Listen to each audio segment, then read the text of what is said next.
What's going on, guys? This is Goose Wayne Batman, and you're watching the South of the Straight Show.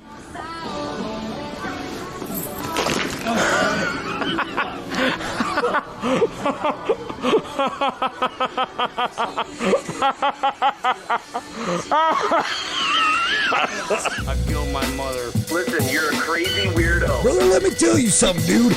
I don't ever stumble, I don't ever fall, Dan dude. doesn't realize that there's a show going on right now, everybody. How you doing? Yeah. You know how I do, what's bro. happening, man? You know how I do. Sideshow I get Nathan. talking. Dan Straight right there. South of the Straight Show. Oh, yeah, brother. Show is up and running. We are ready to roll, man. We have a big show planned for you Big tonight. show. Big show is what we used to say all the time. That's what we use. Big show tonight. Big show and got some good GTs and all that stuff. Good right? times. Good times. GTs. Good times. GTs. Don't spit your water back there. I know that was a funny one. In the studio behind you right there, you can see we have actually our 8 o'clock guests are going to be hanging out with us during this. What are we doing? We got some audio happening. You watching the video over there, Nate? I'm monitoring everything and all. He's times. watching I the wanna video. Make sure that we are that we're up and running and everything. I is can't. I running. got the coughs. You always got the coughs. I hope that everybody will start. You can start chiming in at any point too. You can start chatting with us. Who on we this, got tonight? on the Who's live watching stream. it? Let's see. Who do we have watching right now? I don't know. Okay, my monitor over here is way behind, obviously. We do have a few people that are watching over on the other side, so I would like to hear from you. Please feel free to chat with us during the show. Make sure that you hit the subscribe button if you like what you're watching right here, man. We have Absolutely. You know, we do this every single week, dude. It's just the way that it goes, dude. We like to feature the Michigan music scene, and tonight we decided to reach out a little bit farther, actually, than what we usually do. We went beyond, above and beyond. We had told you before that we were going to be having some A-list guests on, and we are going to have some A-list guests on tonight. We have Mace Beyers. Mace Beyers, the bassist of the band Grey Daze. Dan, do you know who Grey Daze is? Have you ever heard of Grey Daze? Well, I've recently now heard of them because I wasn't really in the loop with a lot of what was going on over the years. I've been living in the cloud. A little fuzzy up here. Grey Daze is the first band that Chester Bennington was in. It is. Chester Bennington, the now that I've heard of them, I've definitely heard them. You've heard them, yeah. Yes. We're gonna watch one of their music videos tonight, as well as talk about the upcoming album Amends. See, Dan, a lot of people didn't know this, but Chester and the band Grey Daze back in 2017, they had decided that they were going to actually work together and they're going to bring the band back. You know, like bringing the band back, man.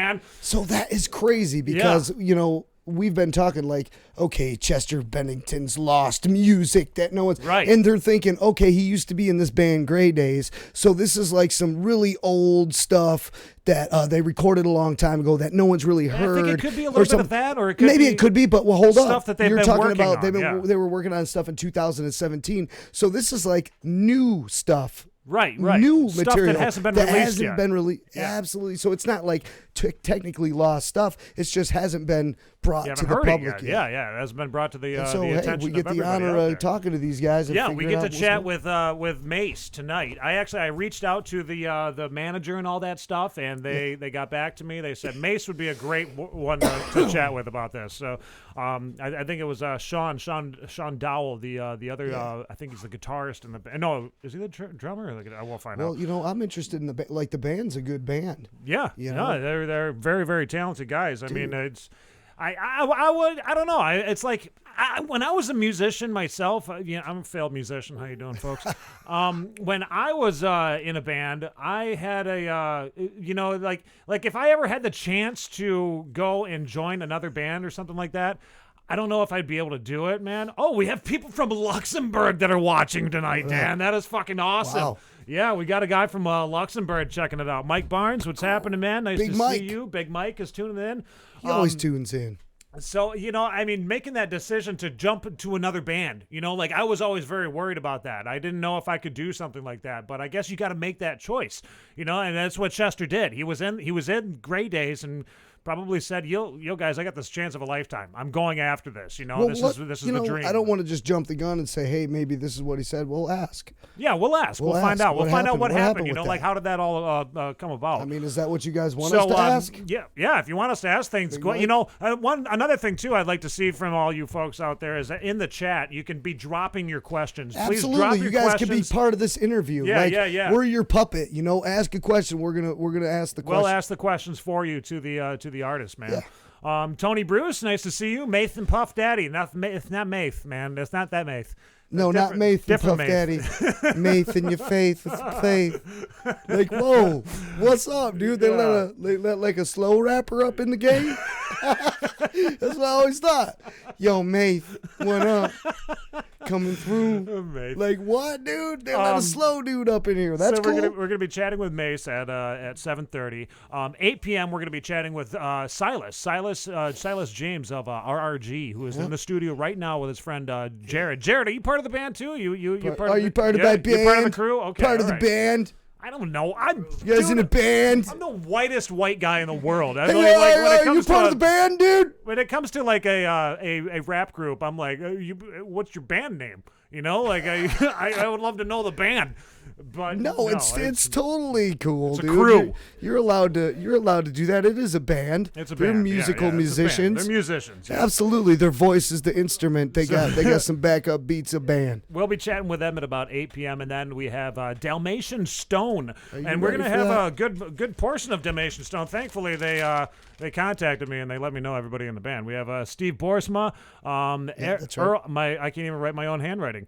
I can't even write my own handwriting. You can't even I can't write even your read own my own handwriting. handwriting. Earl Tollier, maybe is his name. I don't know. Diego Morales and Glenn Askanaki, I think is his name. Sweet. There's a ski at the end. There's a ski at the He's end. gonna ski. So we'll be chatting with them at about 8:30. But Dan, you know, we got this segment that we've been doing on Facebook that a lot of people, or on YouTube, that a lot of folks liked and they haven't been seeing, and they're kind of getting concerned. Like, are we going to see this segment come back? Shit? They missed This the is segment. so fucking dumb. Now we say we go full dummy, but this is just full, man. Yeah, but this is what people It's not like. dumb, whatever. People Whatever. enjoy seeing full dummy. That's just that. I mean, Let's do it, Nate. You saw the Twitch, the Twitch live fails at the beginning of the show. There, I mean, people love seeing stupid stuff like that. You know, I mean, this is look at this idiot. They like dumb things like that. That's where the real comedy I is. like Us dumb being shit. Us trying I mean, to come that's up true. I do like dumb shit. with. Yeah, but it's it's just where so all at. loose and it's not put together, and it's like, what are we doing? It's every perfectly time? put together. But Dan, that's the I beauty worked of it. hours on this intro. I That's worked the hours beauty of on it. everything about this damn thing. It's put together better It's than not. you fucking. It's not put together to me. You're It just looks like, a lot okay, better here it than- is. This is what you're doing. Read, go. Dan, it looks great. And you know what? And everything about it looks perfect. Can I at least study my work before I perform it, my friend? You've had Please. 2 hours. 2 What fucking are you hours. talking about? Where's the post board here then? Okay, let's get it all Cheese started. and rice. Here we go, everybody. Ready for the Facebook news? It's time. Ding, ding, ding, ding, ding.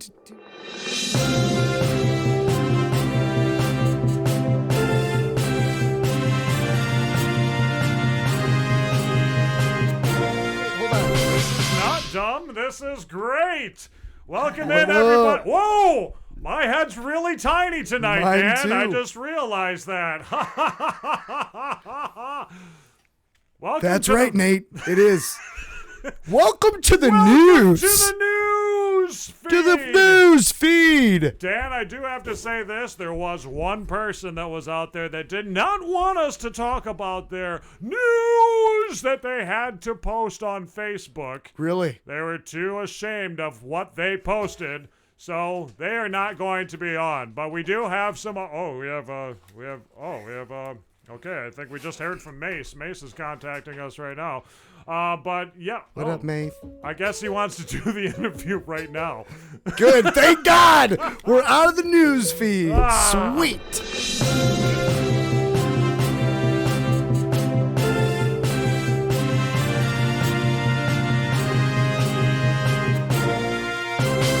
Good fucking shit. Facebook Good news- fucking shit. The Facebook news is coming back. Don't worry, everybody. My dude. No, it's not. We're gonna call back Mace My right dude. now. Fam, it's not. What up? Mace, can you hear us? Can you see us?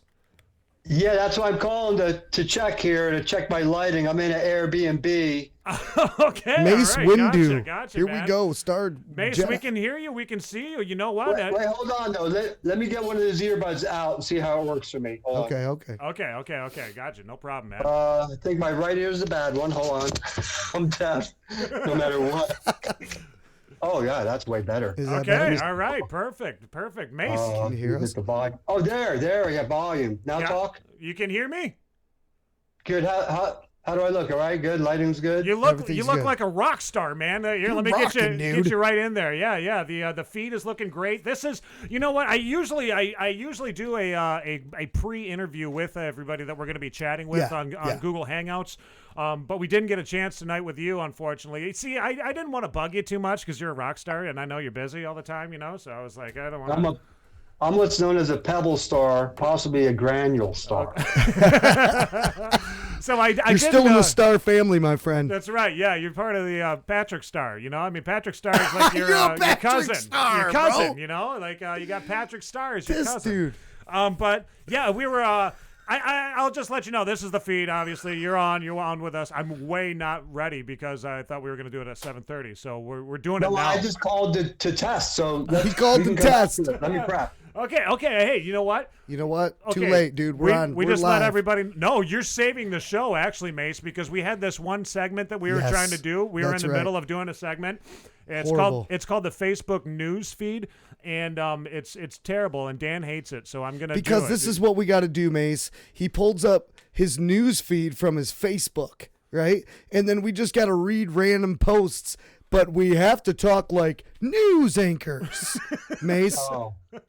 Yeah, this is Not cool. This is the feed actually that you would be seeing during the Facebook news This feed. guy right here. Right here. Oh my God. Yeah, I have a green screen studio, and I have a show I co-host with my friend called Aliens and Beyond. Oh, It's all about beautiful.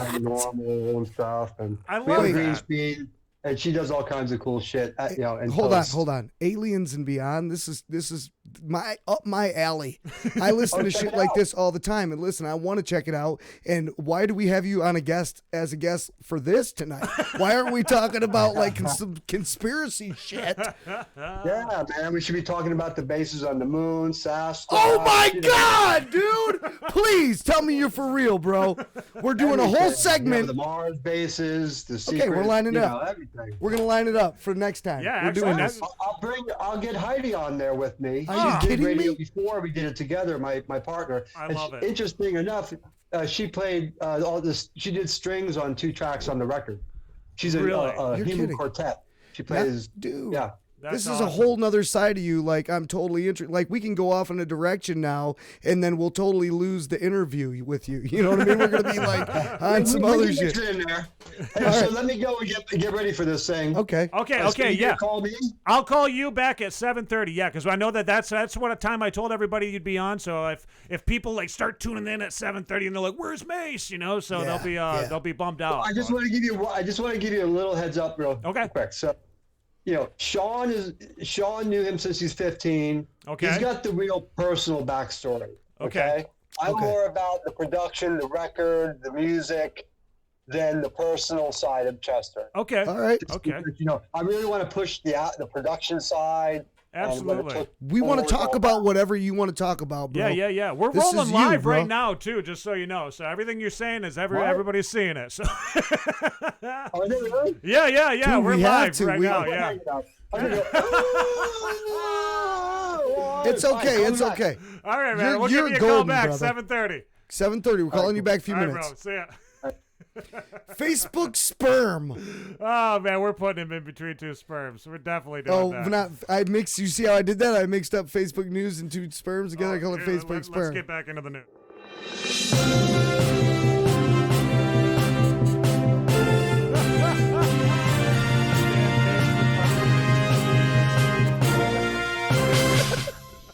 So yes, here we are. We're back with We're the back. Facebook news Feed. feed.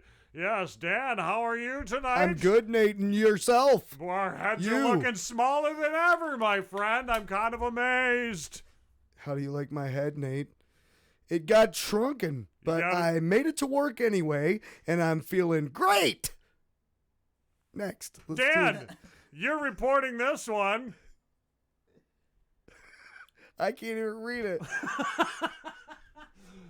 Les Doster says, I am going after nominations for Grammys. Watch me go there. Watch me go. Watch him go. Les Doster's going to get a fucking Grammy. That's what his plans are. Not going to happen. Coming from the Facebook news feed, Vic McCarty says, okay, photography people, best lens for shooting portraits?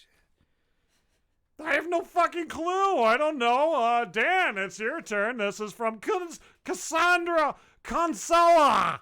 Nate, sometimes it takes the most uncomfortable path to lead your life to the most beautiful place. FRFR. Fra.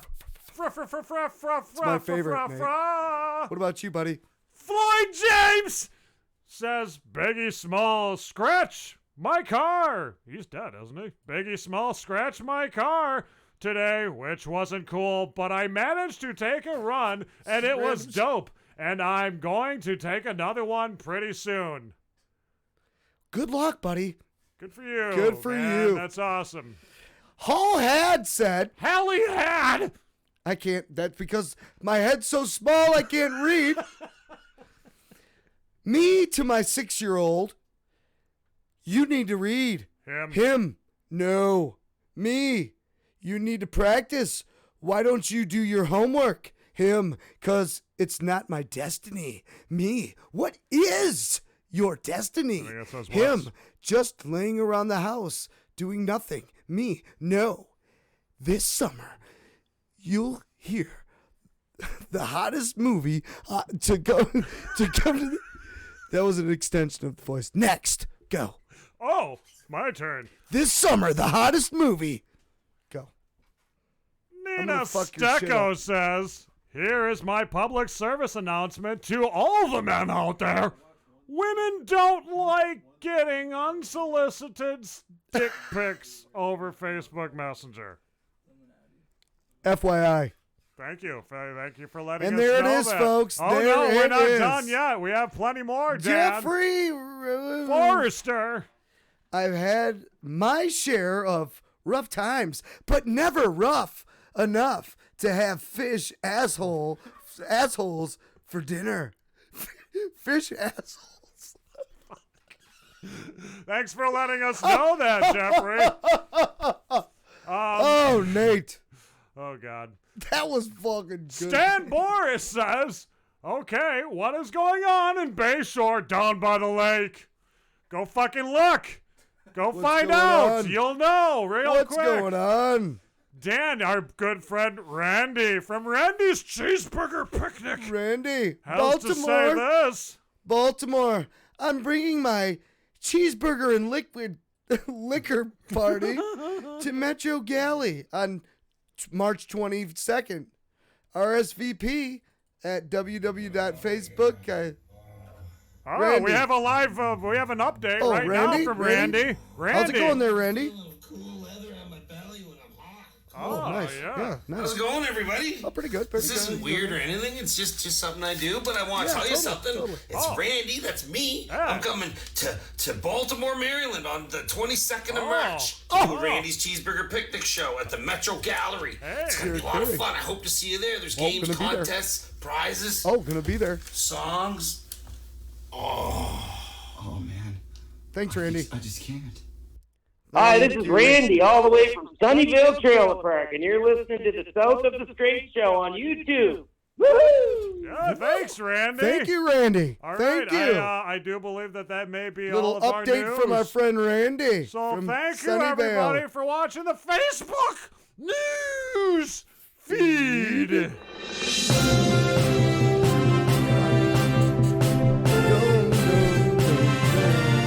At least Randy dropped in on us. Bam! Right, so there we Trailer go. Park Boys, dude.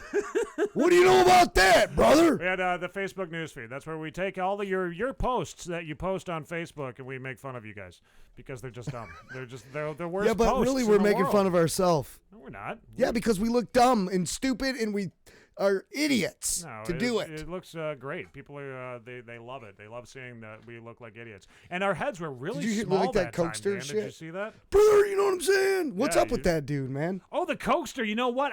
Dan, this is the funniest damn thing. The Cokester left me a voicemail. Okay, he contacted me the other day, and he left me a fucking voicemail, and I didn't. I'm kind of surprised as to what was going on here, but this is let me play the voicemail for everybody. Hey, what's up, brother? How you doing, man? Just wanted to hit you. Hold on, I'm at the drive-thru here. Yeah, Diet Coke. Yep. No, I don't want to come in. I got to poop really bad. I'm just trying to get home. Thanks. Yeah, man. Freaking, let's hang out, dude. Been a long time, brother. You know what I'm saying? Yeah. That's from Coke Hogan. He just calls you randomly and says shit, right? Yeah, he just called me up. I'm at the drive-thru. Why would you call in the middle of the drive-thru? Hey, hold on. I'm trying to get home. I got to poop. Like, that's information we need to know, Cokester. Hey, what's up, brother? How you doing, man? Just wanted to hit you. Hold on, I'm at the drive-thru here. Yeah, Diet Coke. Yep. No, I don't want to come in. I got to. You want to come inside? Listen to that. Rewind that. Rewind. Hey, what's up, brother? How you doing, man? Just wanted to hit you. Hold on, I'm at the drive-thru here. Yeah, Diet Coke. Yep. No, I don't want to come in. I got to poop really bad. I'm just trying to get home. Thanks. Yeah, man. Freaking, let's hang out, dude. Been a long time, brother. You know what I'm saying? Yeah. Do you think that if he didn't have to poop, he would have gone inside, or what do you? I think it was just an excuse to not go inside. What the hell? But who comes up with that for an excuse? What drive-through is he going through that they like? You want to come inside? You're at the drive-through.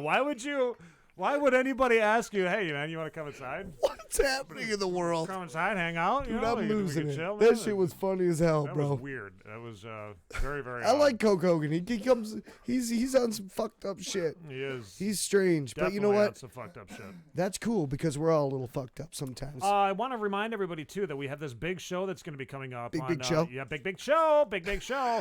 It's going to be coming up on March 20th, actually, at Studio Anatomy. We have John Penman, our boy, John Penman, from down in Birmingham, Michigan. He's going to be making a trip all the way up here to hang out in Traverse City. Yeah. Big Juicy, Sat Flacco, I think is how you say it. There you go. Mass Conformity, and Papa J Ride. Isn't Papa J Ride? Don't you have? I think that he may be somebody. Yeah, I think he's right over here, isn't he? Or is this Papa? We got Papa J Ride right over here. He's here. There he is. So you know, there Papa J Ride, Jared. When John approaches you and he says, hey, did they talk about this at all? Because he's not watching ever.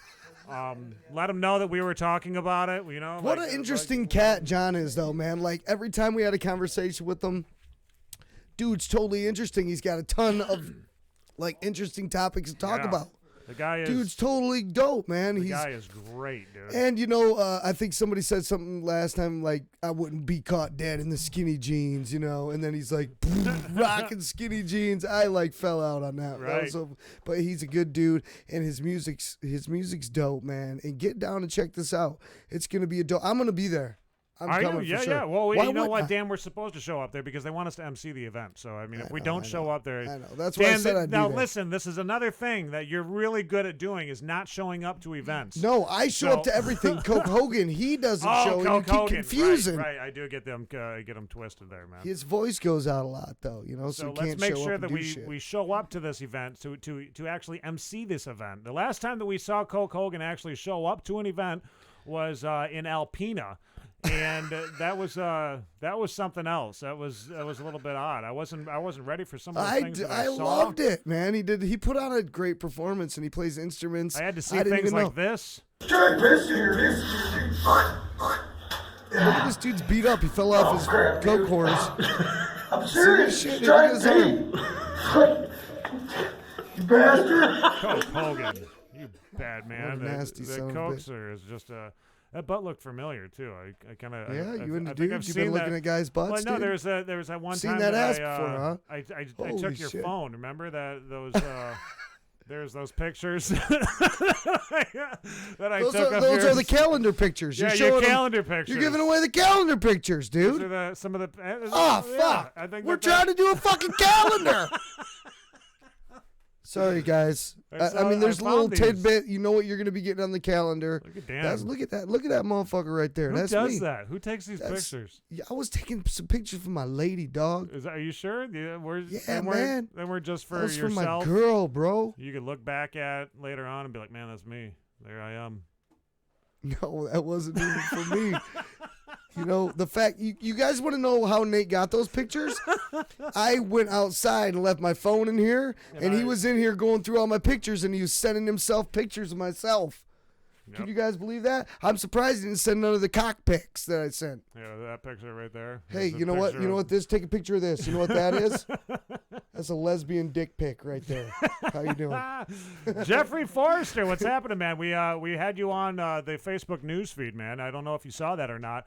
Hi y'all from Alabama. What's happening down there in Alabama? Alabama. Fuck yes. Yeah, man. It's nice to see that we got somebody out there. Hey, Jeffrey, you know what? If you haven't subscribed yet, man, please hit the subscribe button, dude. That'd be great. Do it up. You're helping out the Michigan music scene all the way down there in Alabama. Yeah, exactly. And dude, check us out. Subscribe to us. Be friends with us because guess what, man? I like to get the fuck out of Michigan. I want to come chill with cool people. Like if I know someone in Alabama, I'm totally going. Setting up a place. You don't even know this person. I'm like, I want to come chill, clue. dude. You're like, you know what? You sound cool to me, dude. You're from Alabama. I ain't messing around, dude. I want to come out. We're gonna kick it on the porch or whatever you guys do down there. I'm down, man. Oh my god. Show me wrong. Be like, you northern boys are dumb Yankees, and then show me what the fuck's up, man. Because I want to know what the fuck is up. So at about 7:30 here, we're going to be chatting with Mace Beyers from Grey Daze, actually. I do see that Sean McDowell is also checking the show out tonight. I think that he was just. I McDowell that. Sean McDowell actually is the. He McDowells you. He's another band member in the band. McDowell you. He doesn't McDowell me. He's in Grey Daze, so he's checking things out tonight. Sounds he wants like to know doubt what's going in on, his man. name. I would love to see you. I mean, chime in there, Sean. That'd be great. To let us know that you're watching. But we're gonna play a clip of the Amends. See what they're doing right now is they're like doing a documentary of making the Amends album and all that stuff. So we're gonna play this clip really quickly that Mace told me we could play on the show. We're gonna play this clip and then we're gonna play a song, actually a music video from the band after we get done with the interview.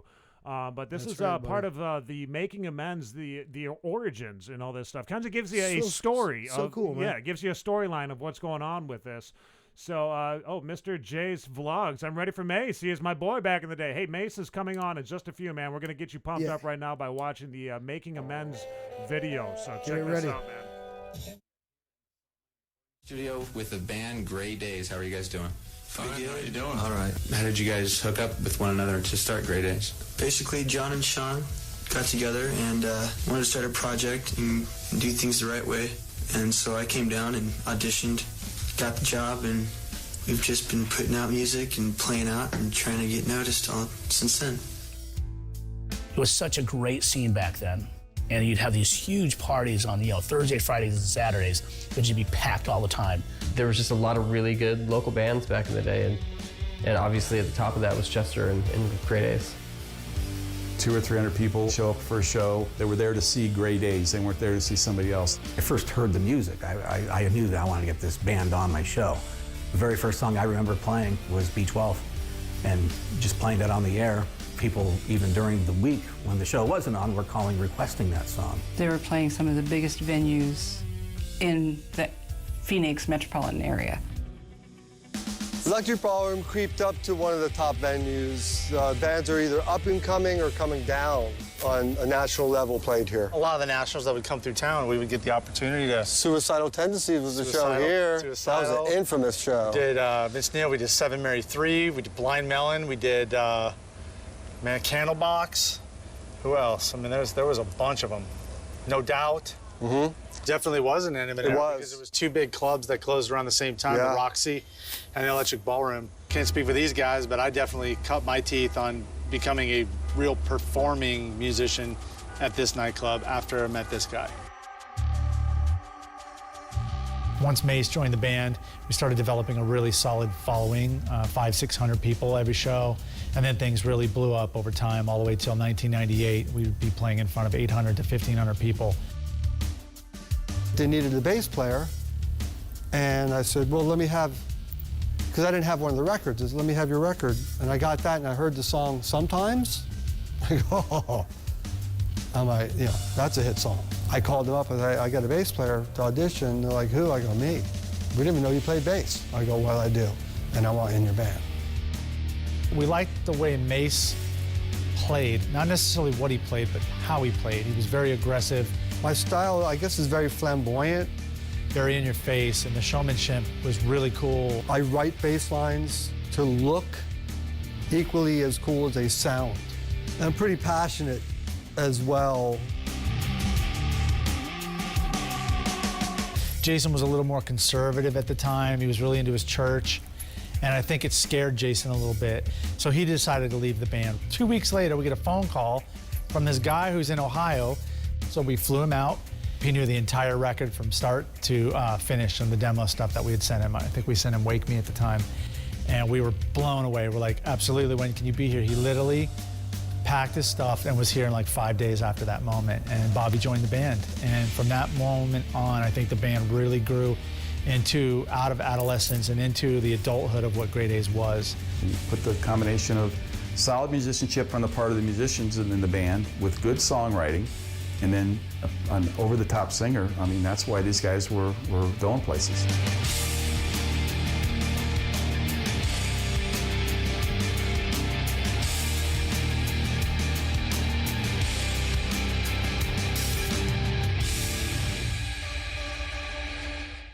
Love it, man. There you go. That's the intro that we're having for Mace right now, and I am calling Mace. I'm going to call Mace, and we're going to have a little video chat. Not Mace the with rapper. Not Mace the Mace. rapper. No. Not no. Mace. Not chatting with Mace.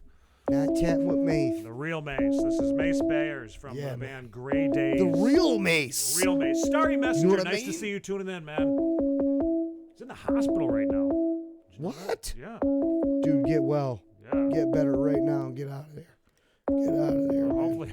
Wait a minute. We had him on and now he's not calling back. He was like, dude, you guys had me live last time. I was calling to just do the chit chat, like set her up. You know what I mean? Mace, what's happening, man? Hey, how you doing? Whoa! Boom! Back! Whoa, dude! We got him back, man. What? Mace Beyers, everybody, right here. Buyers. Buyers. You know what? I was wondering. Thank you. Yeah. I'm so Northern Michigan. I see E and an A. I'm like, hey, you know, like I thought that it went there, but it's Buyers. That's okay. all good. Thank you. Sean gets called Dowdle all the time. And Dowdle. Dowdell. He just lets it go, but yeah. Yeah. Over here in Michigan, we drink Vernors. Yeah. Have you ever had Vernors? Of course. Okay, I cool. lived in Hamtramck, man. I lived in Hamtown for a while. Nice. So we got That's a what's connection. up, You bro. got Royal Oak, Michigan. I lived in Royal Oak for a little bit. You'd be Yeah, surprised how many people don't know about Vernors, bro. Which is It's a an shame. East Coast thing. It's a shame, Yeah, though. it is. So Mace, wait, I forgot. Buyers. Buyers. The bass player, everybody. This is the bass player for the band Grey Daze. This was Chester Bennington's first band right here. Yep, there he is. That's what he does up on stage. We just got done watching the Amends video too. You guys are like doing like a documentary about creating this album, aren't you?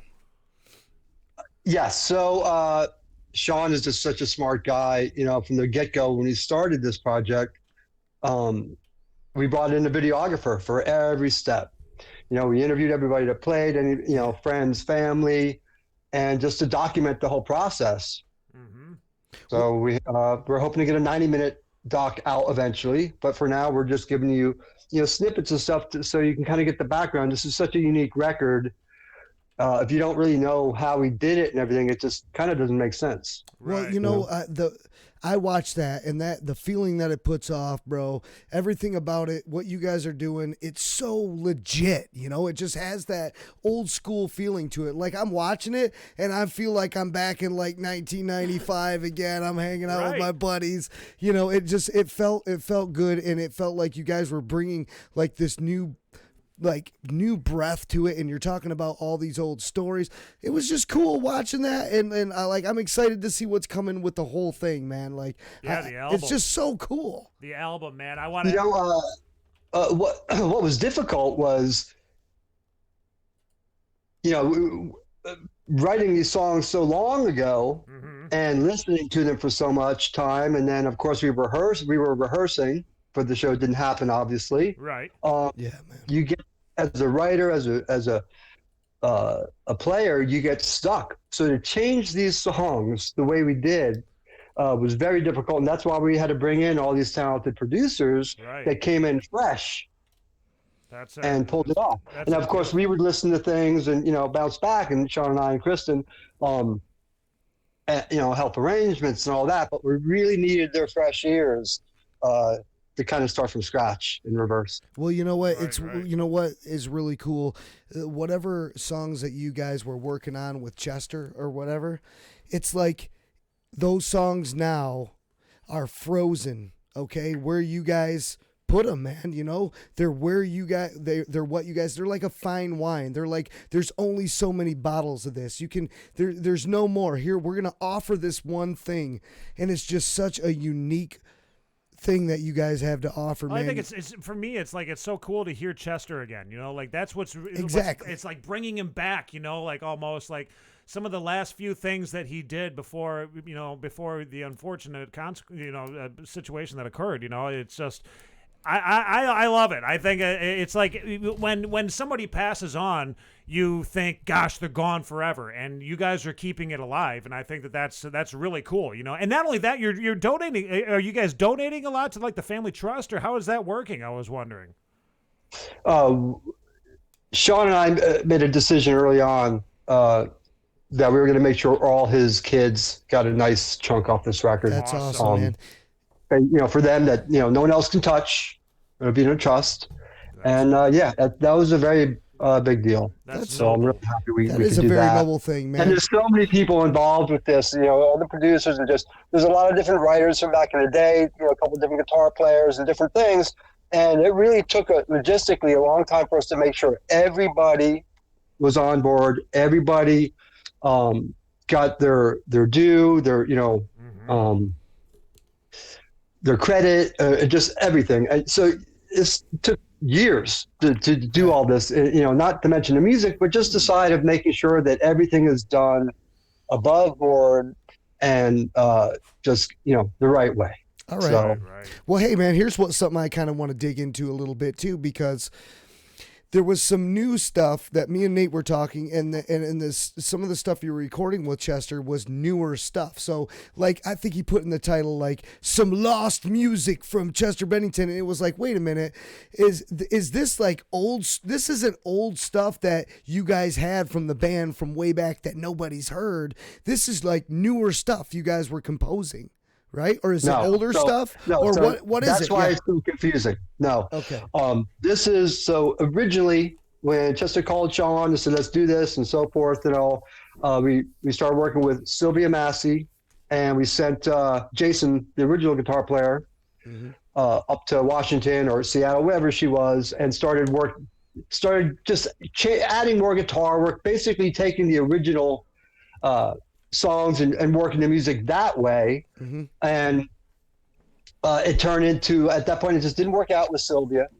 And we decided, what happened, another producer, Lou, had got a hold of the song, and he came at us with this fresh approach, this updated kind of mix type thing. And like, Sean and I were like, this is amazing. This is what we got to do. And then Sean and everybody else decided, let's grab some other producers and see what they can do. I'm gonna get it. So I get it. The lyric, the vocals are from our first two records. Yes, Wake I Me get it. and No Sun Today. There are no new vocals.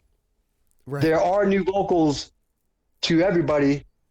In other words, there's takes that we never put out on the original records. Right. The producers got a hold of these, you know, and so you're here. I was hearing all kinds of new stuff, mind blowing. You know, of lines that he did in different takes and stuff like that. Okay, so it is kind of a mix of the old and the new. So there's old lyrics from your older stuff, but you guys are revamping all the instruments and going through and reproducing everything, making All it the crisp, music bringing was redone. it up to quality, bringing it, giving it the justice it always needed to get right from the rip. Yes. Love yes, it, because dude. when we I did like No Sun Today, for instance, not many overdubs, not much time, no real production. I mean, basically that was just live, dropping tracks live, mixing it, boom, out. So yeah, and there's no way we wanted to put, as much as the fans do love the old material, they like it, they like those versions. We just, we weren't going to, start playing and doing shows and doing stuff with Chester. We wanted to update it. We wanted the music to be happening now. But sometimes those nostalgic songs never really go away. It's like, I wish Nirvana would get back together and use some of Kurt's old vocals and redo a freaking album and revamp it or something. Like, that would be so cool. And maybe you guys are pioneers to that, man. Maybe that's what the deal is, dude. You guys are going to do something. It's an interesting thing. It's definitely a lot of work and it's not easy to do. Right. There's a couple versions I can name two. Sometimes and What's in the Eye are very similar to the original. Okay.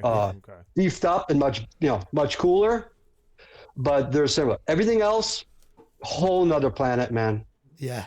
Like you can hear Sickness already. That's the one that's out that you can hear. But when you hear, there's a couple of tracks where the production level is just mind blowing. I mean, there's got to be. Me personally, I've never gotten bass tones this good in my entire career. There's got to be this real satisfaction, though, to be able to go back and revamp these songs, ones that have been turmoiling in your head for years, wanting to just make perfect, and right. It's you almost guys like, get a chance. You know what? It makes me feel like watching Star Wars again. It's like you remember when they redid the updated version? Yeah. Yes. Yeah. Totally. And it's like all these imperfections that I thought about for years. Like, man, because I've got old music that I did back in the day, and I'll go back and listen to it and see every flaw in it and everything that I could change or update, and getting the chance to be able to do that. And I tell you, it's a do-over, and normally artists and musicians do not get to redo a record they did 20 years ago. Right. Obviously it's so bittersweet. I mean, the whole situation is so heartbreaking, but at the same time, so inspiring. And it's almost like a gift. I can hear the fans when they're talking, and there's some fans that still can't listen to him, but there's a lot of his fans that are just so happy to have anything new by him. They just loved him so much. Maybe a lot of the fans didn't know about the old stuff. Maybe they only knew about the Linkin Park stuff. They don't. Oh no, it's just a small amount of people that knew. Man. The Grey Daze was huge. And it's, you know what it feels like to me? It feels really to me that it's this gift that he got to give you guys as a last gift. You know what? I went out, I did all this stuff, but I'm going to give back to you guys and allow you guys to have something to just take off with, and run with and give to everybody, you know what I mean? And you guys got the opportunity. It's a gift from Chester to you guys for as far as the vocals, but I don't want to just focus on the vocals because like you said, there's a whole band. There's a whole lot of hard work that's going into this. Hey, Chester was the vocals years ago, dude. He hasn't put no work in anymore. Right, that's what I'm wondering. You guys are putting in the work, like when man. if I could ask this, when this album is released, the Amends album, by the way, everybody, coming out on April 10th. You gotta check this out. Who's going to be singing are you guys planning on doing like a tour or anything like that? Can we? This is always like the elephant in the room. Of course. Hologram. He's irreplaceable. We're not replacing him. There's no lead singer for Grey Daze, but we do have some pretty incredible world-class frontmen that want to participate. So hopefully it works out to where we do some tribute shows. Maybe the guys from Korn will step up with us and get cool. these singers to do some tribute shows. Are you freaking if kidding the me? fans want it and there's a demand for it, we're going to figure out how to make it happen. But he's not getting replaced. He's irreplaceable. Absolutely. There's plenty of this fan to send me videos and stuff for guys that look like him and sing pretty close, sing pretty good and sound like him, but we don't. It's not what this is about. No, you don't want to recreate him. If anything, like you said, get people that he was in the industry with, people that respected him in the business, friends and family. If Chris Cornell was alive right now, he'd be singing one of his songs. Oh, and that's another tragedy that goes into the whole thing too. But having other known artists step up to fill those shoes, that's the most respectable way to do it. Yeah, I think so too. You can't have somebody replace him. It's not like back in the day. Remember, I think it was like Family Ties or something. They changed the dad mid-season. you can't change do the that, fucking dad, dude. It'd be like changing Seinfeld. Like we got Seinfeld, and we're gonna have freaking Bill Burr step in as Seinfeld or some shit. Yeah, like he's that. not. It's not gonna be Jerry anymore. It's not gonna be Jerry. I'll tell you what. To discuss his vocals a little bit more.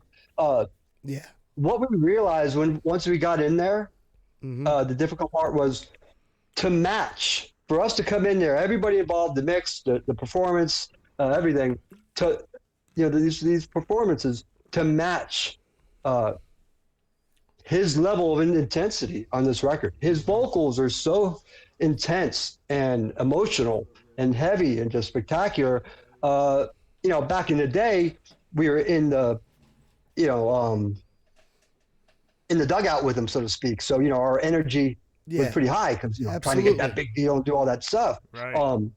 This is a different thing. This is like, I don't want to dishonor anything or mess up we don't want to mess up his legacy or something. So we put so much time to make sure that our energy could match him. Put that bed of lettuce under for him, and lay those vocals on. These producers. I'm gonna list the producers, man, because it really took a tribe. It took a whole village to pull this off. You got S.J. Jones, Pete Massey, Lucas D'Angelo, Chris Traynor, Kyle Hoffman, Alex Aldi, Jay Baumgartner. These are all producers, and there's some songs they did together, some they did separate. The players. You got Head and Monkey from Korn, LP the singer. Wow. Paige from Helmet, Chris from Bush, Marcos from POD, Jason from Breaking Benjamin. You got Sean's sons, his two sons. They're both spectacular drummers. They're each playing on a track. The amount of players and heavyweights. And That's amazing. Heidi, a good friend of mine, who does that, co-hosts a show with me, Aliens and Beyond. I do that paranormal show, which we will be she's a human diving quartet. into. She's a human quartet. She went in and dropped viola, violin, and cello, different kind of tunings and everything back to back, and did her own quartet, and she was amazing. So I want to give her a shout out, Heidi. Heidi got those tracks. But and I'm forgetting people. I know there's another. Well, it's like you were saying with the production that's going on here. It's more than a village. You got a freaking town. You got a whole army. Of people that are coming together to make this happen. I think that's beautiful. One thing that we do here in the Northern Michigan scene is Dan and I created this whole show just simply because we noticed that the musicians weren't getting the right the right acknowledgement. Like that was our thing. We're like the radio stations. They're not playing any of the local music, and they're not playing. They're not giving these Michigan musicians that platform. That platform, right? Yeah, exactly. And which I just I play with Detroit Cats, and the drummer in this old band taught me how to play lazy bass, man. Oh, and nice. If I didn't play with these Detroit Cats touring, there was two places I was always stressed out to tour. One was Nashville, and the other one was Detroit. Scared, man, getting on that stage in Detroit, knowing all the chops that are out there, and how musically opinionated all you guys are out there. When you guys talk about music, I swear I think I'm gonna have to break up a fight. But you're just talking about music. I know. Absolutely.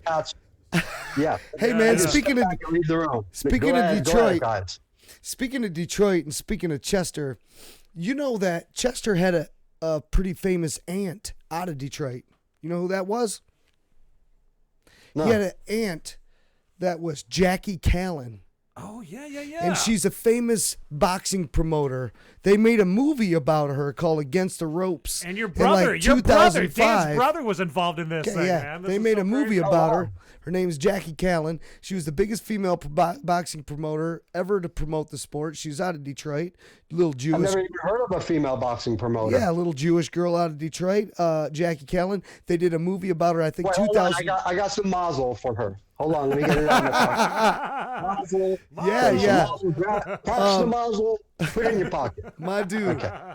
But everyone who doesn't know, that's some luck. That's some good luck. That's right. L'chaim. Okay, so they did a movie about her in 2005, I want to say. It's called Against the Ropes. Meg Ryan played Jackie Callan in the movie, which is a huge honor. Meg Ryan, right? Well, my brother John was doing some music at the time, and he was recording with a guy named Frankie Biggs, and it was all set up through her son, Brad Callan. He's from Detroit too. He's a DJ. Go check out Brad Callan. Anyways, one of my homeboys. But anyway, John ended up going on the red carpet with this lady. She ended up being his manager. She managed boxers, but she ended up taking on my brother's music career at the request of her son and Frankie Biggs. Frankie Biggs, he's got a few Grammys for Interscope, I think, or Universal. Sorry, he's a producer for Universal. So he produced my brother John's album. So he went on the red carpet with Jackie Callan and to the movie, the premiere of the movie Against the Ropes, and met a bunch of stars and was out in L.A. And her nephew Chester lived out there, right? And so my brother John went and hung out with the guy and stuff, Chester Bennington. He met him and hung out with them. It was pretty cool, man. So he's got a couple pictures and stuff like that. So and he kept it cool with Chester for a long time. He was doing music, and so obviously Chester was in music. John, he doesn't do music anymore. He owns a marketing firm here in Traverse City. He's done really well with himself. But at any rate, he got to meet him. He was friends with him. He actually wants to earn a living, is what you're saying. It's just a crazy story. He actually wants to earn a living, and he does great. By the way, he owns Lead Plan Marketing here in Traverse City. John's now doing Really the good. marketing. Musicians all do music. It's just, can you make any money? It's so difficult. Right. And, well, it was just a crazy story, a crazy connection to Detroit, a crazy connection to Chester, Jackie Callan. I didn't know if you knew that about Jackie. We're all like 3 people away from somebody out there, man. It's very cool. It's a funny story. Well, but, you know what? I wanted to do a funny little segment with you really quickly, if you don't mind. Have we talked about everything that you wanted to talk about? I mean, about the Amends album and all that stuff? Is there anything else that you can think of? We're going to watch a video in a little bit that here. you'd like to throw in there? You're the interviewer. All right, cool, Okay. I just wanted to make sure that I'm hitting all the points that you wanted to get out there, man. We're going to control this interview, dude. I'm a guy. I'll sit here and talk about myself for the next hour. Well, we're gonna do this fun little. Cool. We're gonna do this fun little segment that we like to do with a lot of our guests. It's called Between Two Sperms. Have you ever heard of Between Two Ferns with Zach Galifianakis? I did, and I had a friend that kept, an old roommate kept trying to tell me to watch that, and I just never did. Okay. Well, but it's. I know that he's an interviewer, and and he asks really dumb questions. He asks horrible questions. We didn't know anything that rhymed with ferns. We came up with sperm. We couldn't come up with anything better than sperms to rhyme with it. So it rhymes. Would you mind if we put you in between two sperms really quickly?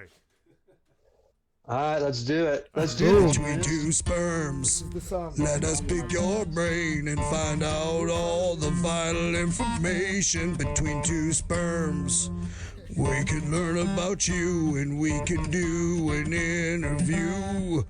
Between two sperms, you can be you, and you can tell us all about you. Between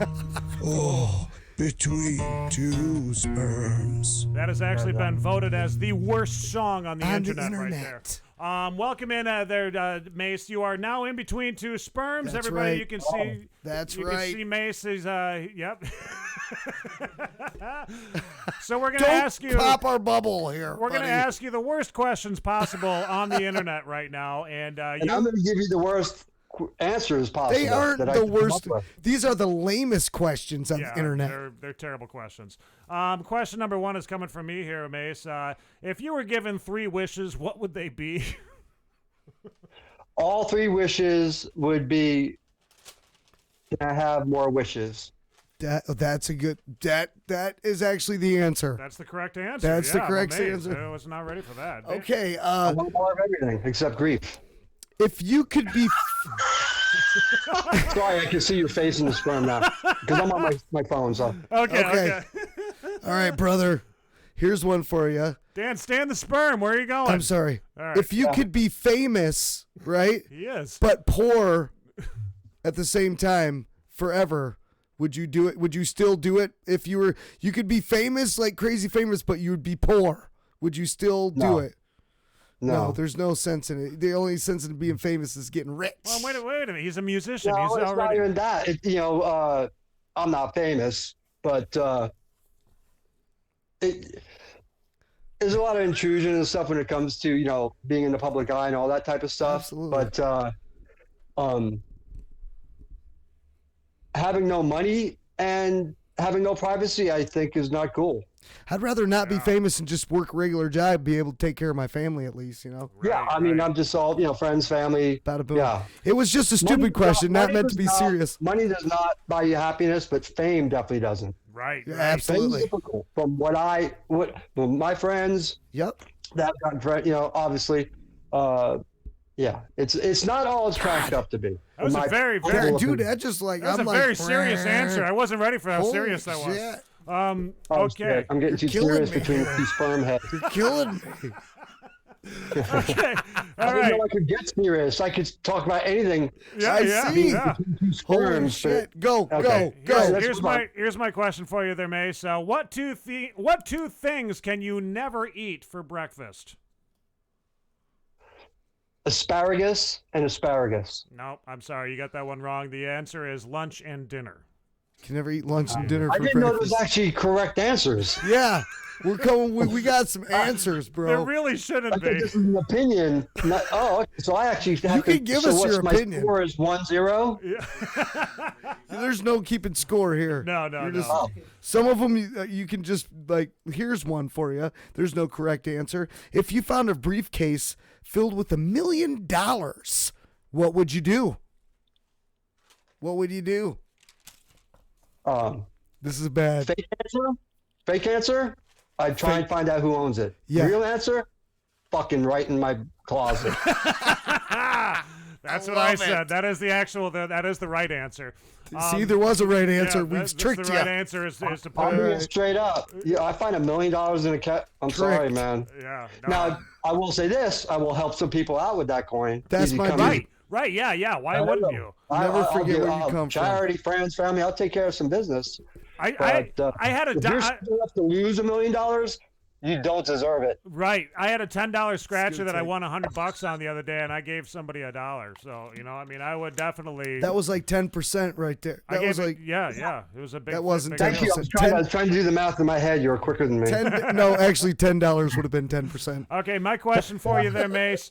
If you woke up in another country surrounded by people who spoke no English and with only the clothes that you slept in, what would you do? If you woke up there, what would you do, man? I think I've already done that.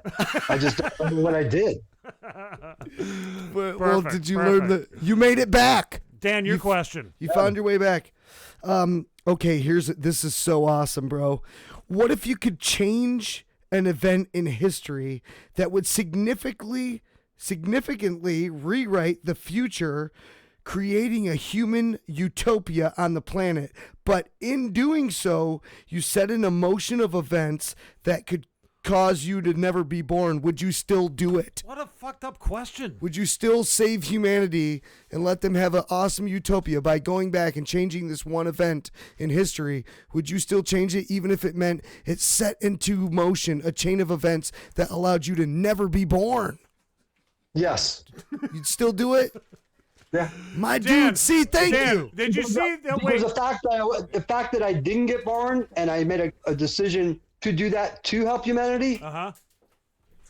I did more than I'm gonna do now. That's true. And that's then, true, then that's this is true. what I tried to tell Nate because he was like, Yeah, "Well, living, I'd rather, sure." Well, Nate was like, "If that is true, then how would I know to go back and change the event?" I said, "Because here's the thing: once you actually go back and change the history event, it starts a new future line."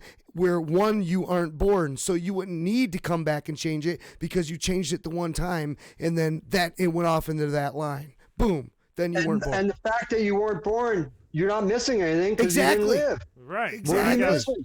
You can't miss something you didn't have. See, I love talking to you because you're the conspiracy I got dude. so lost when I was watching Back to the Future when I was a kid. Like I was so confused. Time watching continuum. That. It screwed with my head.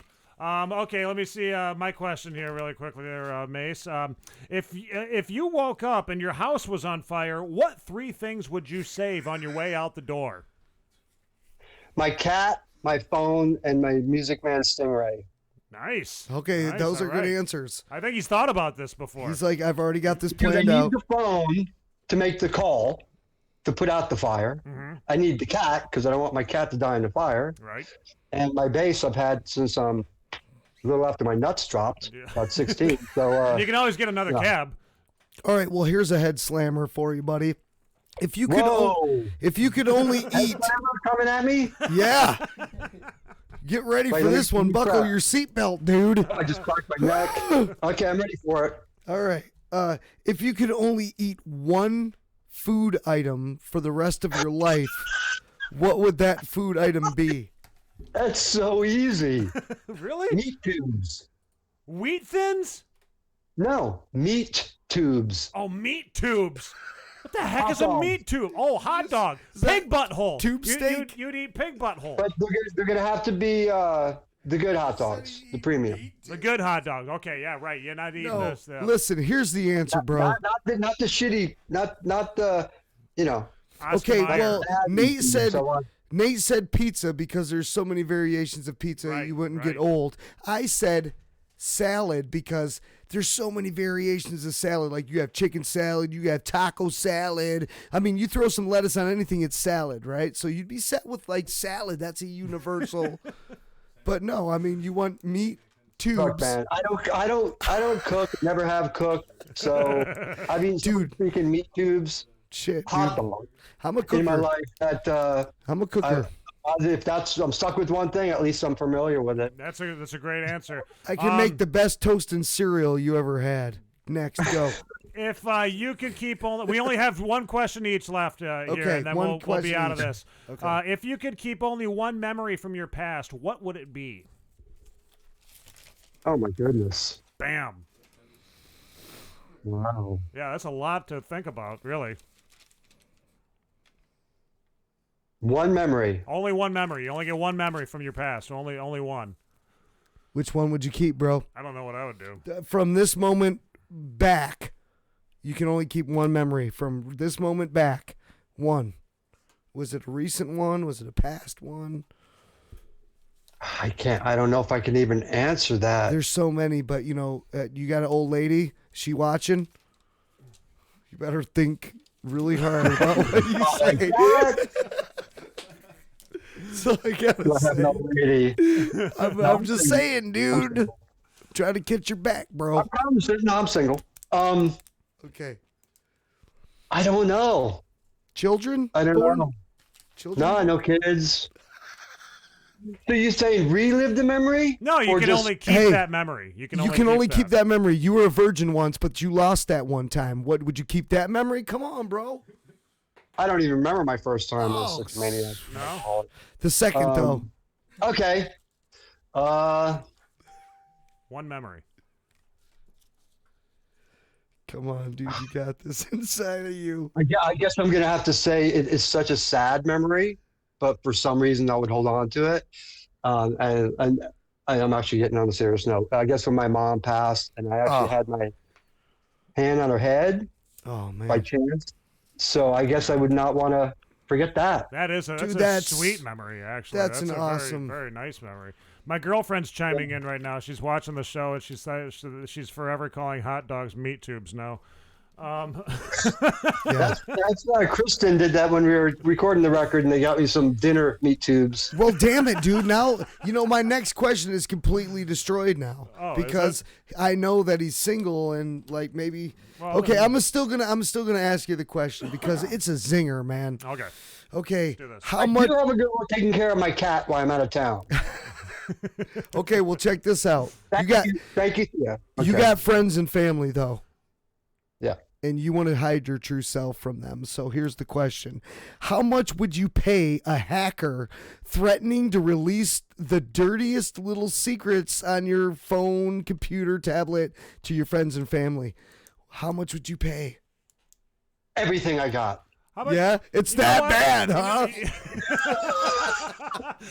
You got that $1 million briefcase. Just give them $1 million that you found. That'd be the everything I got because hey. It might not be weird to me, but it might be weird to someone else. So. Somebody else would find it odd. Thank you so much for being in Between Two Sperms. We're gonna close up up the sperm bag right now, and then we'll get right back to closing up the interview, man. Yeah, so stay with us.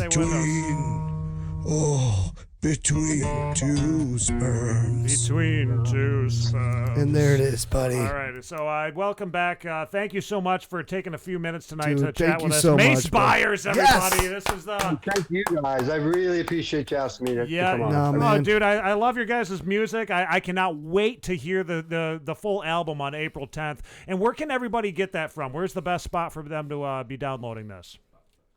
Well, I do know it's going to be in Walmart, Target. Oh, so nice. you can get your hands on copies. Yeah, get the physical and copy. Target and Walmart will have special tracks that you can't get anywhere else.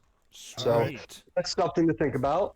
And then you can obviously go to our website, the Grey Daze website, and or just on Spotify and everything. It's going to be everywhere. Mace, dude, thank you so much for getting with us, bro. You're such a down-to-earth guy, man. Yeah. You have, you got a bright future ahead of you with this music and where everything's going. You got this really cool album, which I hope is a kickoff and we to want some really we want to chat with you in the shit. future about your conspiracy theory podcast. Or Can we do that? Get me on. Let's talk aliens. Let's talk about that stuff. Yeah, you sperm guy heads. I love you guys. Can you I love you guys. Can you say the name of your YouTube channel or whatever one more time? Aliens and Beyond. Aliens and Beyond. That's what you got to be looking for. Just Google Aliens and Beyond, and we'll be checking. And is it video? Is it audio? How does that work? Is it Oh, we're in my studio with a green screen and all kinds of wacky stuff going in the back. And that's awesome. No, that's so cool, man. Actually, I'm subscribing to you right now. I'm a project superintendent for the construction company that I work for, but I do a lot of work by myself, and I go to work at like 4 a.m, and I get a lot of stuff. Shut up! You do that. Because what I do is I listen to stuff like this the whole time, and so I'm tuning in, dude. Like you can count on a lot of stuff. Check out the Sasquatch dance, dude. I see you're speaking my language. Hey, you're Mace, gonna get hours and hours of listening from me, brother. I gotta let you know I work for Brit & Banner. I make vinyl banners. I didn't say the name of my company, big dick. banners, and stuff like that. So if you guys ever need a banner or something, contact Brit & Banner, and I'll be listening to your podcast. What a dick! What a dick!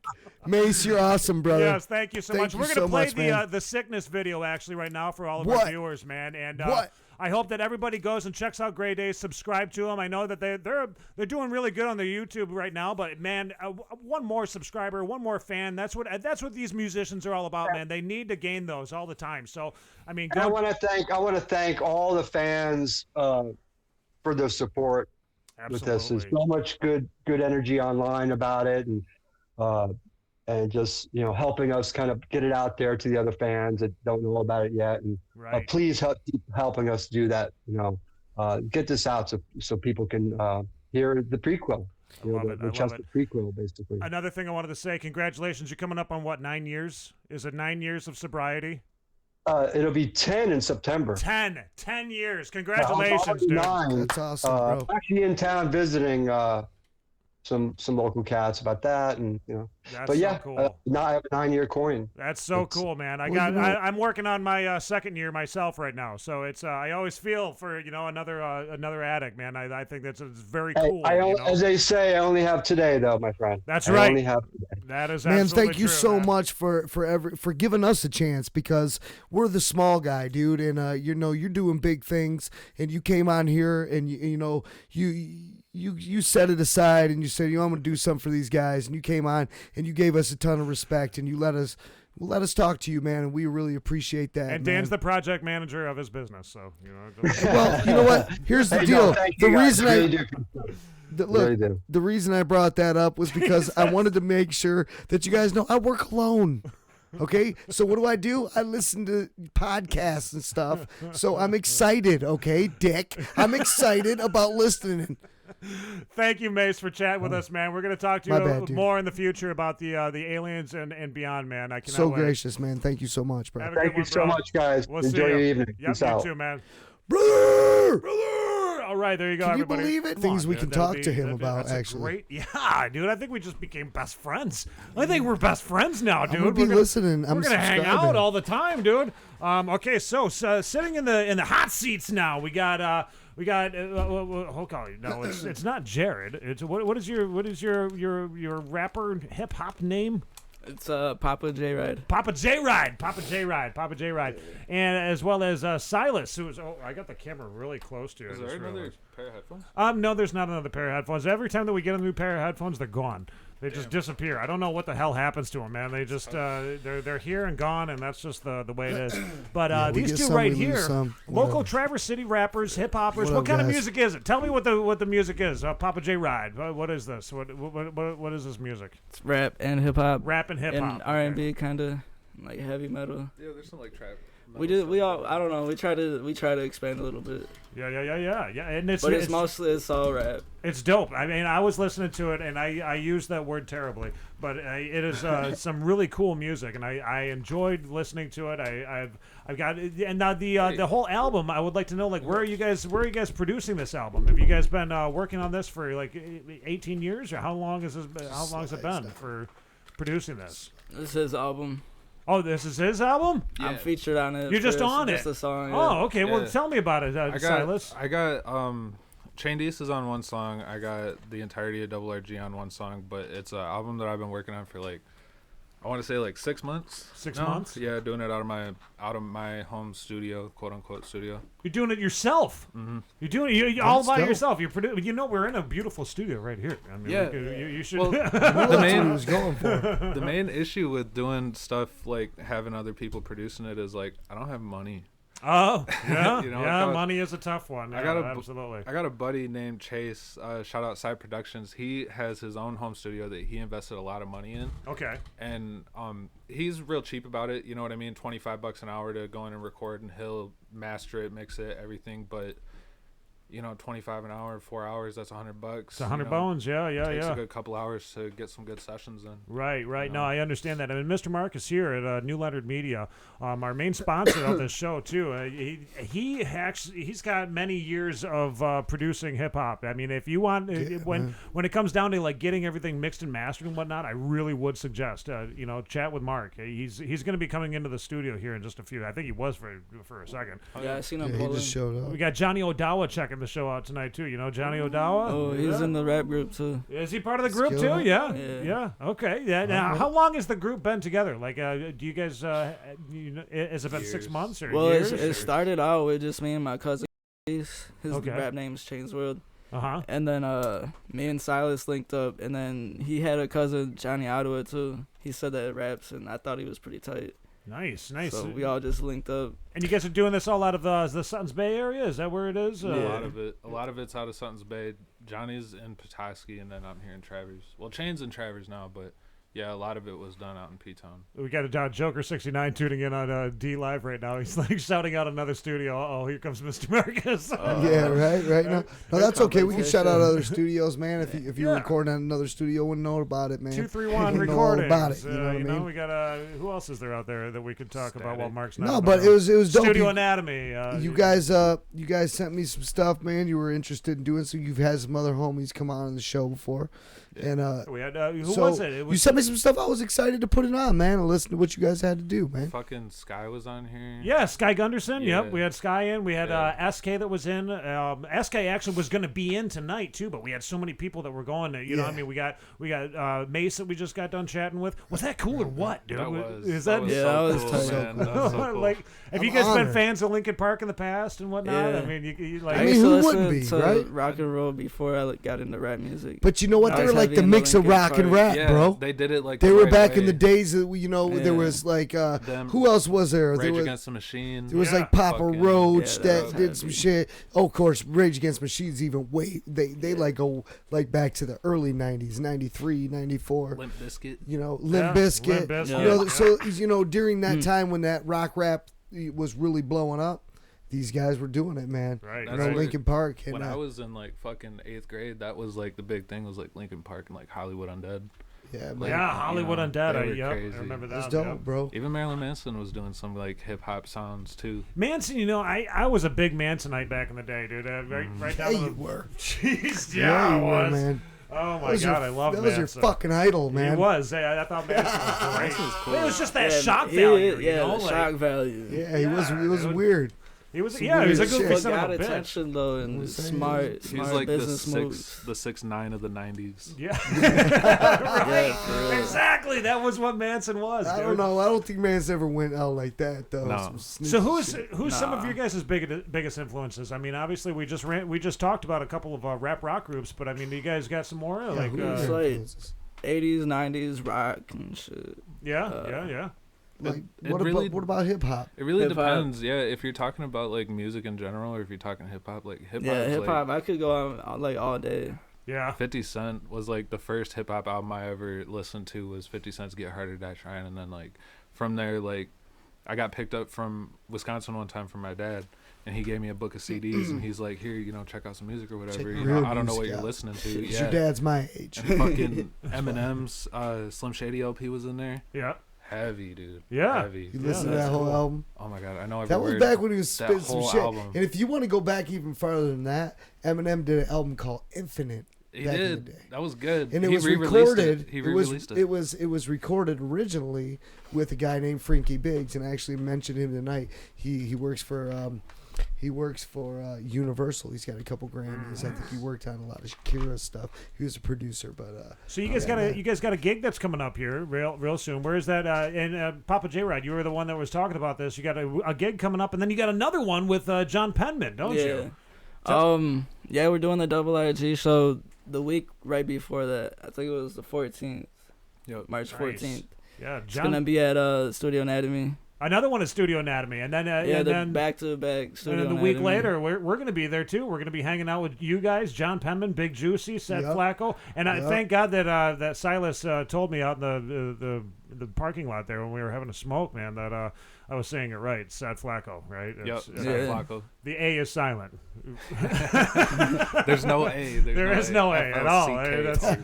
That's what I sounds was like one of our questions. I was like, for is it people. Seth Flicko or I don't? I mean, I'm just. We're gonna hit people with some crazy, wacky questions here next But week. yeah, they're gonna be. You're gonna be able to check these guys out live. Actually, Yeah, Papa man. J Rad will be there, and Silas, are you gonna be making your way down there too? You're gonna Yeah, be. Yeah, you're gonna be it's checking gonna it out. be the four of us: me, Johnny, Chandies, Jared, obviously, and then we got Sky's band, House of Cancer, who you guys had on here. They're gonna be opening for us. SK is gonna be there. Really cool. And then That's the 14th show, right? Yeah. Yeah. Yeah, it's gonna be a tight one. Flacco's gonna be there, and then we just added Marco Baby to the show. Cool. He was Marco Day TC for a while, but he's doing like a refined image thing. So tell me about the Traverse City hip hop scene, because I mean, is it thriving? What is happening with it right now, crazy. dude? Like you guys have This is more of an ear to crazy. the floor, to the ground than we do. I There's think. so much going on right now. Like there's like a whole bunch of different cliques. Like it's just nuts. I just went down to go see. Shout out Bayside. I know you guys probably not watching. Bayside, yeah, we've had him on actually. Dreb. Dreb and them. Yep. Fucking Dill Stokes, Adams Avenue, like Lawson, all those guys, like they're crazy. Lawson's like Troy Lawson. I've known him for years, man. He's doing some like crazy like mix of like metal and rap, trap metal, basically. Wait a minute, that's not Trey. That's not our Trey, is it? Trey.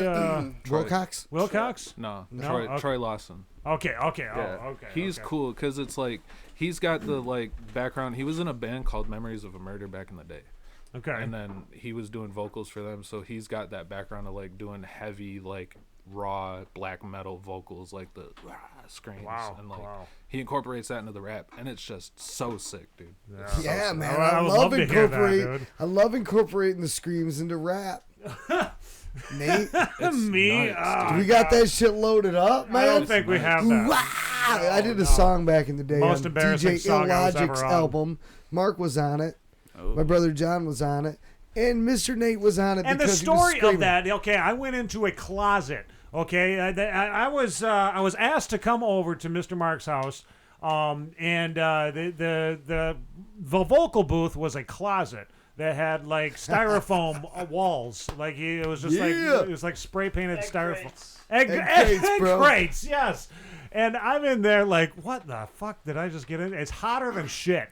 I mean, it was like, it had to have been 300 degrees in there, dude. And I was melting. And they're like, yeah, just go in there and start screaming. And I'm like, nice. You got any words you want me to say? Or are you like, what the fuck am I supposed to do? Just some shit, dude. Some shit. Just emotions, man. When it comes to screams. Just scream some shit. You're sitting here talking about embarrassing shit that happened to you back in the day. Motherfucker, I was on Ricky Lake twice. I was on that shit twice. It's only I was on Ricky Lake. It's only embarrassing if you care what other people think. I mean, I don't give a fuck what anybody thinks. I mean, I went on national television. That's told so everybody cool. I fucked a fat chick. I mean, I don't give a fuck. You know what I'm saying? You know, I put it out there. Wait a minute, you finally admitted it. Yeah, I mean, I think last time I never did admit it. I think last time I think going on the show was admitting it, dude. Man, she was fine, dude. She was looking good, dude. No, Shiz Ross said he actually hooked up with her not too long ago and fucked her again. Said he fucked her not too long ago. I go, what, dude? How long? Just a few months ago, he hooked up and hit that ass. You guys? My man, Shiz Ross. Throw a former guest under the bus. What do you mean? He said it live on the motherfucking air, bro. Yeah, I went back and listened to the podcast. I laughed my ass off. So we got a few tracks here that actually you have you sent me, and I wasn't sure as to which one you wanted us to play. You know, I was wondering like which one was the best one. I really liked The Fall. I thought The Fall was dope. Yeah. That one was really cool. Burning was pretty cool too. But I'm wondering which one, because you were saying something about you got a couple of them on here that are not mastered, correct? Like they're still in the mastering process. Yeah, or? a few of them are still in the mastering process. We still have like 3 verses that need to get recorded, but The Fall, like the whole album was kind of like centralized around The Fall. Like I wrote like 2 of the songs, and then I wrote The Fall, and I was like, I need this to be like the main focus of the album. Right. So then like everything from there. The one that I was thinking, because I was trying to put some thought into this about what song could be played on the show, I think Coping would be a really good song to play.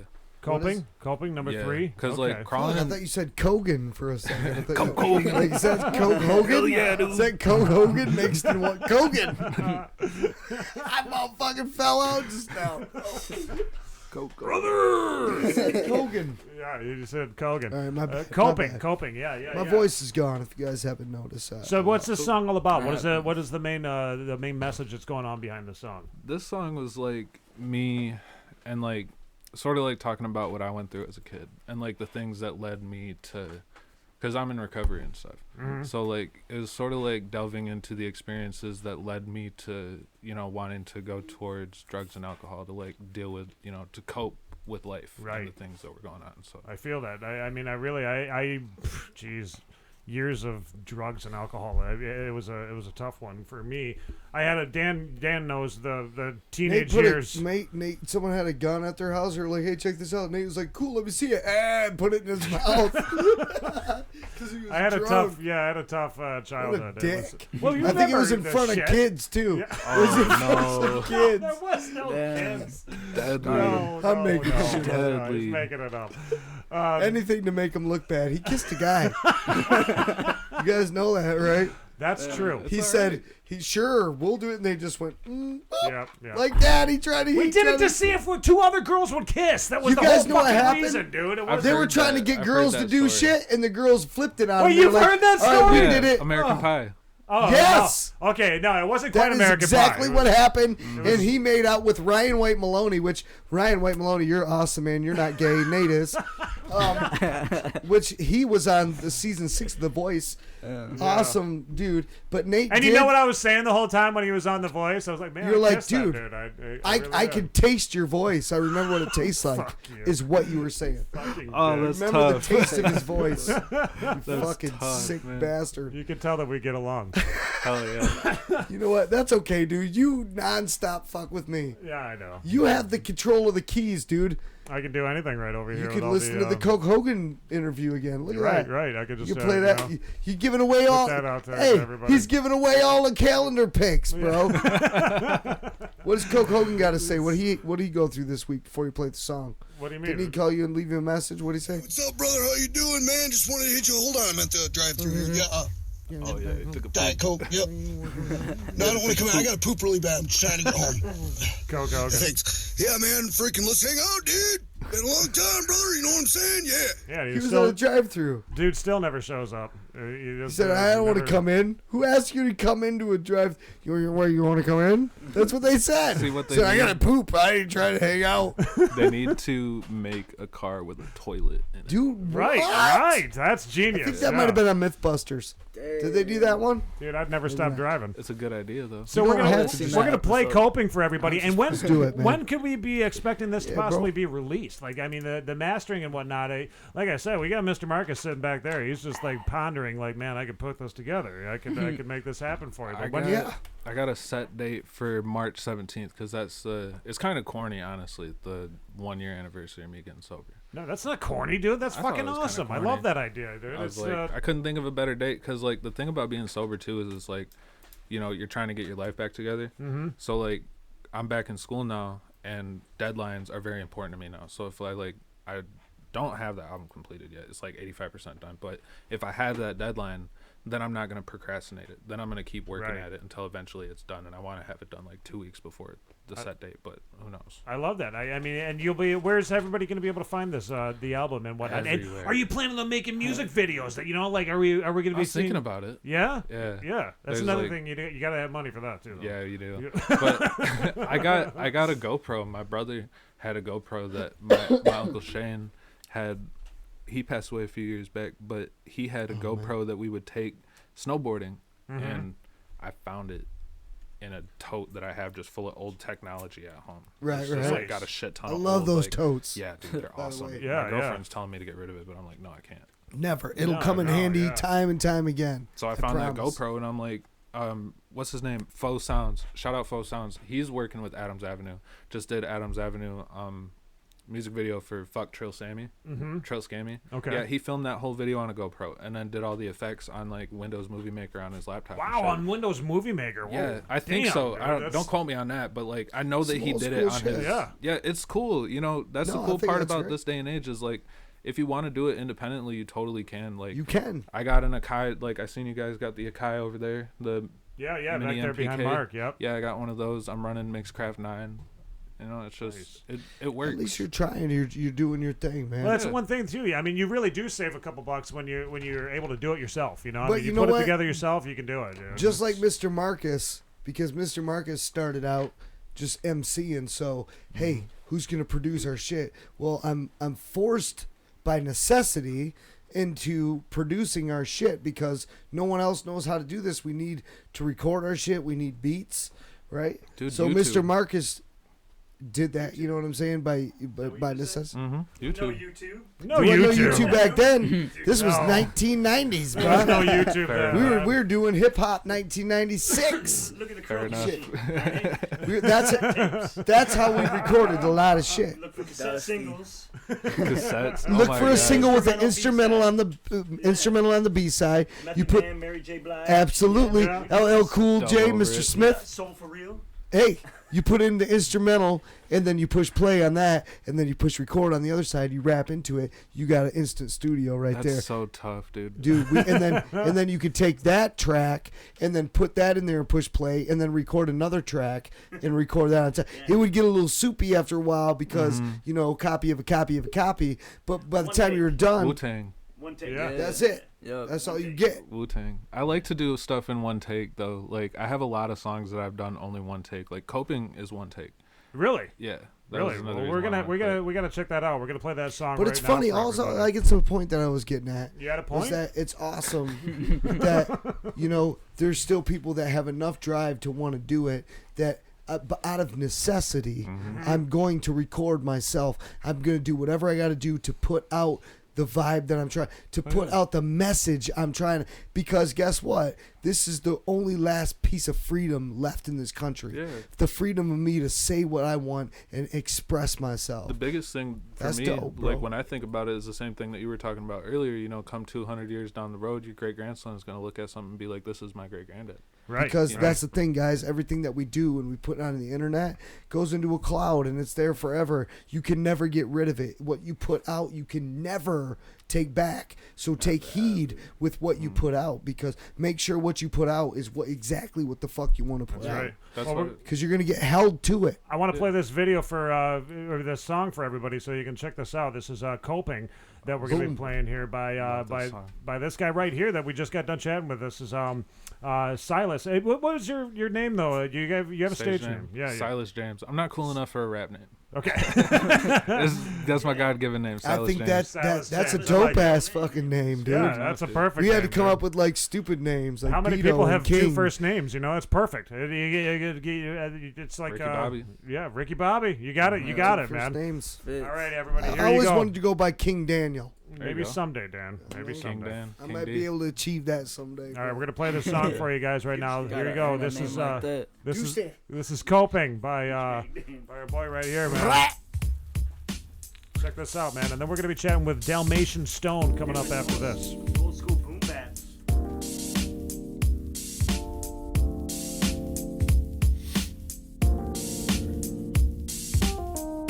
I do this for my sanity. I'm locked inside the fantasy. Now I'm just trying to break out and expose the shit that I feel inside.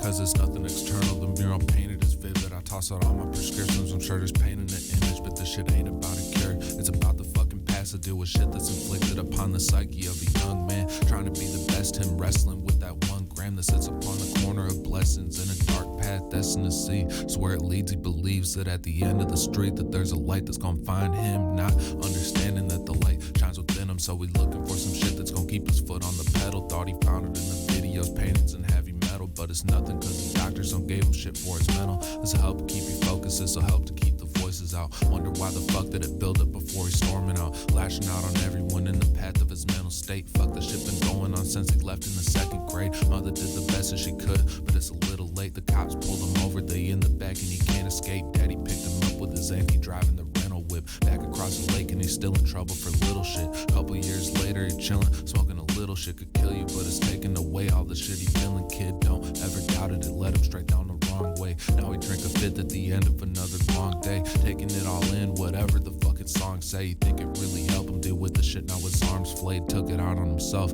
Hate that he gave his mom pain, looking in the mirror, not realizing the scars stay. Looking for some substances fucking slicker than butter, trying to do the drugs with something that's hidden under the covers. No seduction, he a sucker for love, whatever functions in abundance, trying to fund his new habits for going up, knowing nothing gonna help him except fucking and sobered up. Now we wonder why the fuck that he did all this stupid stuff. Sit and pray that he get taken to flying the stars above him, but until then he just talk about nothing but harm reduction. Harm reduction.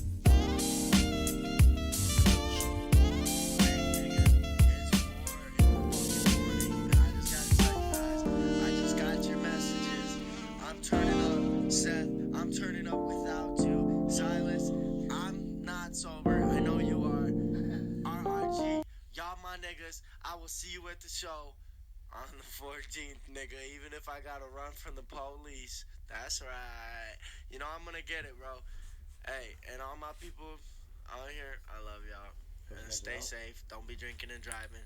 That's the wrong thing to do. Call me, I'll drive you. I'm serious. I will drive you. There you go, everybody. There's Silas James, everybody, from right here in Traverse City, Suttons Bay area. He's the musician that created that. He created that all by himself, too, man.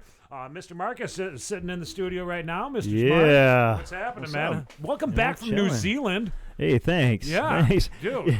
Look, I want to apologize because I did call in. You did, yep. While I was gone, and I forgot that normally when you call in a show, there's like a reason, you know, like you're like, oh shit, you guys are like, hey, how's it going? You're like, oh, I don't know, I was calling to hear how you guys are doing. I didn't say shit. I just, we're here, you know, we're recording some surfers. How was that, man? It was their summer Dude, over there, right? Yeah, so it was like chill. Yeah, man, I met some amazing people. I mean, you gotta think about like the amount of people we know that talk about like off-grid living, and like, you know, stuff. Dude, I went to some incredible places. People like that do a lot with a little, living in a space about the size of this studio. And they fish every day. They collect mussels every day. They grow their own food. There's big solar panel up top, huge rainwater collection. Like, they're up really there. Live it. Oh, dude, yeah. And every day they walk to the bottom of the hill and they surf. And dude, they're that is chilling. awesome, It's man. sustainable. For them. That's the Yeah, life. and some of them are, you know, are PhDs. They drive to the city every day and they lecture at the university. But other than that, dude, minimalists. Wow. Chilling. That It's is amazing. That was cool. Yeah. It's dope. Hey, so check it out. Oh yeah. Story real quick. So I'm gonna ask Dan to just give me a minute. All right. Go ahead. So Jess runs. Tell Nate to give you a minute. Jess, no. This is because you're in the story. Jess runs into Dan like a few days ago. Out in public, and that's funny. That's funny enough. That's fine. and then sees him again, and then yesterday we see him, just like at a gas station. Okay. And it's just like, hey man, there he is, like every day, and he responds back, and he's joking, and he's like, yeah, it's almost like, you know, like you guys are gonna see me tomorrow too, but joking because of this show, you know. Right. And then today we're on our way out to go hike. We stop at a holiday station. I'm in there. I'm grabbing a protein drink and a kombucha and like whatever. I got my face in a freezer, and I hear somebody say, "Hey, how's it going?" And then I hear the guy behind the counter go, "Oh man, brother!" Dude, I turn it. So Dan's walking around stores and he's going, and I'm like, dude, it can't be. And then People are like, brother to me. Yep, You know? yeah. The dude at the counter is a fan of the show, you know. So I just hear brother, and I'm like, I was like, dude, it can't be. And I go and I peek my head around the aisle. Damn shitty, like, oh shit. Walking around, he's got everybody saying brother, dude. I'm dying. I go, what? Everybody says that except for his three brothers. Not one of them's like, oh, the irony, shitty. the funny thing about the whole thing is that I told him, I'll probably see you tomorrow, right? Because of the show. But I saw him tomorrow, but it wasn't, it had everything to do with the show. Had nothing to do with it. You were saw him in public again. Walking around public, getting everybody all brothered up and out there. Yeah, you know. Oh, brother, Tonight's the we're night out of the now. show, so, you know, I always like to brother it up, get everyone buttered up and brothered up. You Well, know? we gotta call somebody right now, Who we Dan. Mark, you want to hang out because these guys are they're like a soul funk type of a band, man. You might like this, dude. Yeah, let's do it. Let me give them a ring. This is Dalmatian Stone, and Dalmatian Stone coming out of I do believe it's the Detroit area. If I Hey, remember. man, I can see myself on the screen right here. Are those my bags under my eyes? Yes, those are your bags under your eyes. Dude, jet lag left over I from, didn't wake up till like 3 Hello. today. Can you guys hear us? What up? Can you hear us? Can you see us? I can see them, but I can't hear. I can see you. There you are. All right, we got them. There they are, everybody. This is Dalmatian Stone, man. Hello, how you guys doing? All right. How you doing? Good. Who do we got here? We got Steve. Is Steve available? I'm Steve. All right, Steve, raise your hand. We have Earl. Me. We got Earl. We got Diego, and we also got Glenn. We got Glenn. Okay. What up, Glenn? So we got Steve. Glenn's in the back. Yeah, well, he's the drummer, so he's supposed to be in the back. That's just kind of the way that it works. How it man. rolls, bro. So how's things hanging down there? Where are you guys at right now? We're in Allendale. Allendale, Michigan. Oh, nice. Grand Valley. Yeah. I'm a liquor for life. Okay, we can get down with that. State, but that's all right. Oh, hey, I don't want no trouble. You don't want no trouble. So tell us about the band Dalmatian Stone. I want to know more about you guys. I love the sound of you guys too. You guys are man. like, you're keeping that funk and that soul type of a feeling to everything, man. And you guys are just rocking it out there. And I'd like to know about you guys. How long have you guys been together? What's tell us about that bit about the band. Well, it started. Diego. Started a couple years ago with an idea to put something together and kind of push past the boundaries, the musical boundaries that we'd kind of been confined to as cover band players. Earl and I had worked together off and on for 14 years, and Steve and I worked together for the last few years, and Glenn is new to the mix.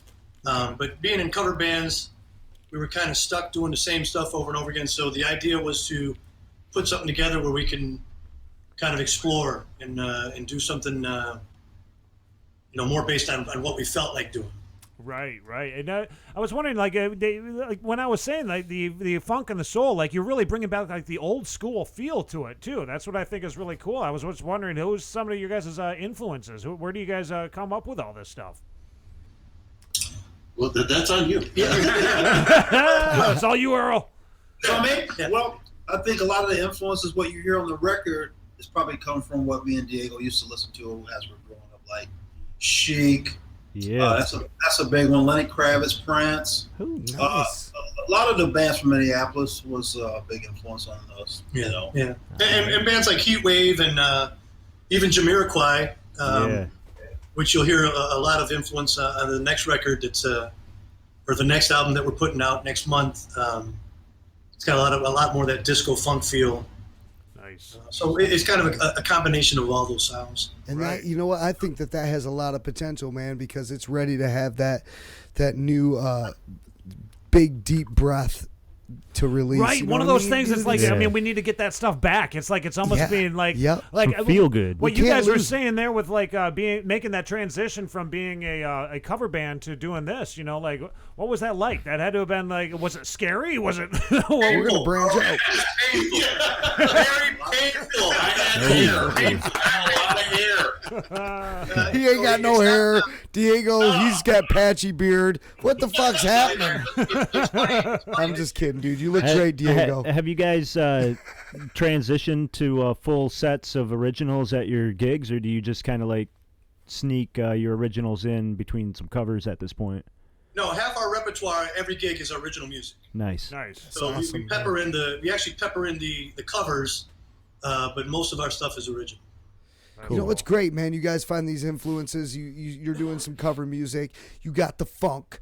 It's almost like some old Greg shit. You guys got the funk, and you start metamorphosizing into your own sound and your own style, and then now this is the result of that. You guys are putting out all this awesome original music, man, and I think it's exciting. I think it's great that you guys are doing it, man. Absolutely. Thank you. Yeah, I was wondering too, like, what are some of the other bands that you guys are jamming with down there? Is there like a funk scene that's like coming up or something like that everybody should be checking out? Or? You guys come on, we want the funk. Really? There are a few jam bands in the area that kind of tiptoe into funk territory, but it's not really a funk scene here. We're actually kind of the odd group out. There's nothing wrong with the music scene around here, but it's just not. Oh, you know what? Hey, you know what I say? Like Minneapolis was in the 80s or something like that, when it was heavy funk. What, Marcus? I was just gonna say funk 'em, man. Funk 'em. Hey, well, you know what? You know what? You guys know more than anybody because you guys are artists. You guys know that there's a cycle of music, okay? And like different generations come and go. It's like almost like older generations make a comeback at some point in time. And you guys are just like holding idle because we're on the verge of this new funk generation. I really feel One Nation Under a Groove. It's really coming to life, bro. It's going to happen. I think that you guys are right on the cusp of, getting ready to just blow up. That's what I really feel like. Thank you, man. From your lips to God's ear. Thank you. Yeah, we're hoping you're right. It's time. It's time that people get the funk back in their life. Well, we can't do Americana. We refuse to do Americana, so we're going to do funk. You can't do bluegrass. Right. Right. And that's what we're finding that it's catching on. You know, when we're playing around gigs, mostly around West Michigan currently, but in progressively better venues and whatnot, we're super excited. People who come out and hear us are having a great time. They're dancing. They're out there having a lot of fun, moving around. Right. So, you know, we're finding that, and we're finding that, you know, we've been catching momentum and gaining steam through this past year.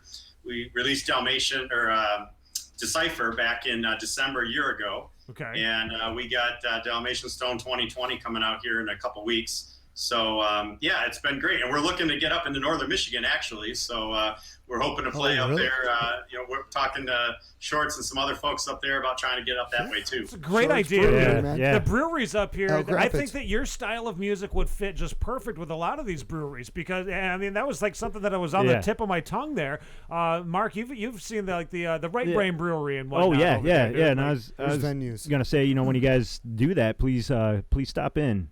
You know, visit us in studio on show, maybe play something live, or if it doesn't work out, we just sit down and we have a conversation. But there's something I've noticed over time, like with other genres of music, you'll see a lot of these, like a lot of rockers and metal are catering only to other dudes, and I go to a hip hop festival and it's just all fellas. You know what I'm saying? A lot of times, ladies want to dance, bro. And then if you got the funk, ladies are gonna come funk it up. Yeah. You know what? But I think there's another whole level to it, Mark, and I don't want to cut you off, but I think that there's the aspect of you get out, you get to dance. It gives you that really good vibe. You know what I'm saying? Yeah. But there's a deeper aspect to the funk too, man. Like when you watch these guys play these instruments and you watch how detailed and how much work it really takes to put the funk out. It ain't like just some easy fucking thing. Hey, it's good that you guys are dancing, but when you stop for a second and really see what's happening, it's inspiring. It's a beautiful music and it's a beautiful genre, man.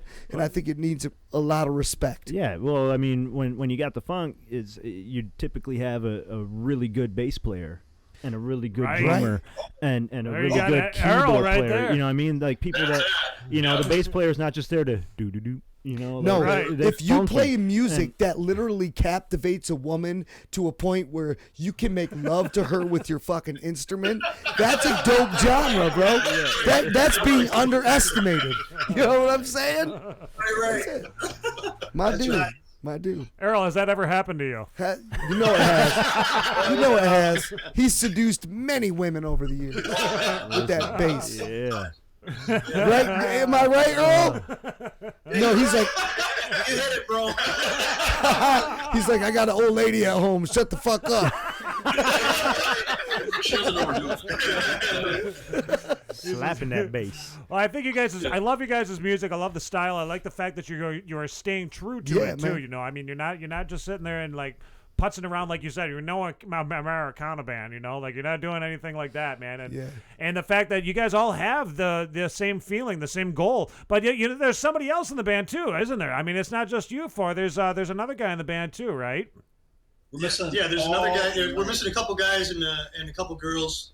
Okay. Yeah. We're a bigger band. It's a little bit bigger. Yeah, because there's like a whole production that I've seen, some of your live videos and whatnot, and the production, the on stage type of a thing is amazing. I mean, have you guys gone through a lot of choreography and whatnot? I was wondering, like, do you guys how often are you guys practicing to pull this all together every week? Once a week. No, sometimes that's all it takes. I mean, if you guys work good together and like teamwork makes the dream work and you guys really vibe with each other, then all it takes is one day a week or once a week, you know, and you guys get together. We definitely want to have a stage presence and we want to have coordination of what we're doing. We want to have a certain look. That's really important to us as a band. And so, yeah, you know, we've got a keyboard player, Landon, who isn't here tonight, and Paul, who's a lead guitar player, and then Ashley is our backing vocalist. So, yeah, and we want to be together, be coordinated, and put on a good show. We want the music to be great. We want our looks to be great. And we want people to come out and have a great time. Yeah, because you guys need to have a full stage, too. I mean, you guys got to have a big old stage. And everybody moving together in accordance with each other, and like, it brings out the soul in it. And that's one thing that people got to remember about the funk. It's full of soul. It's like steroid soul, man, right? For real, bro. Steroids. And everyone's moving together, and they're banging the funk. Oh, it's too much for me. I was born in the '70s, so the funk is in my blood. You know what I mean? Ain't no steroids. It's all organic. It's all organic. Did I say steroids? Yeah, you said steroids. Told him the music was roided up. Come on. So I said this is yeah, I did. One question I like to ask all of our guests on the show is, where did you guys get everything recorded at? Give a shout out to the places that helped to put your albums together and whatnot. Well, the first album, Decipher, was recorded at Planet Sunday, and that's in Rockford. Okay. And the second album, 2020, is actually being recorded at home studio, which is Sunday Rain Productions. Nice. Nice. So we produce our own stuff. I write all the songs, and this time around, I'm engineering everything. And it seems to work that way because you're not looking at the clock. You can spit out ideas all day long. Right. And when it feels good, then you know it's right.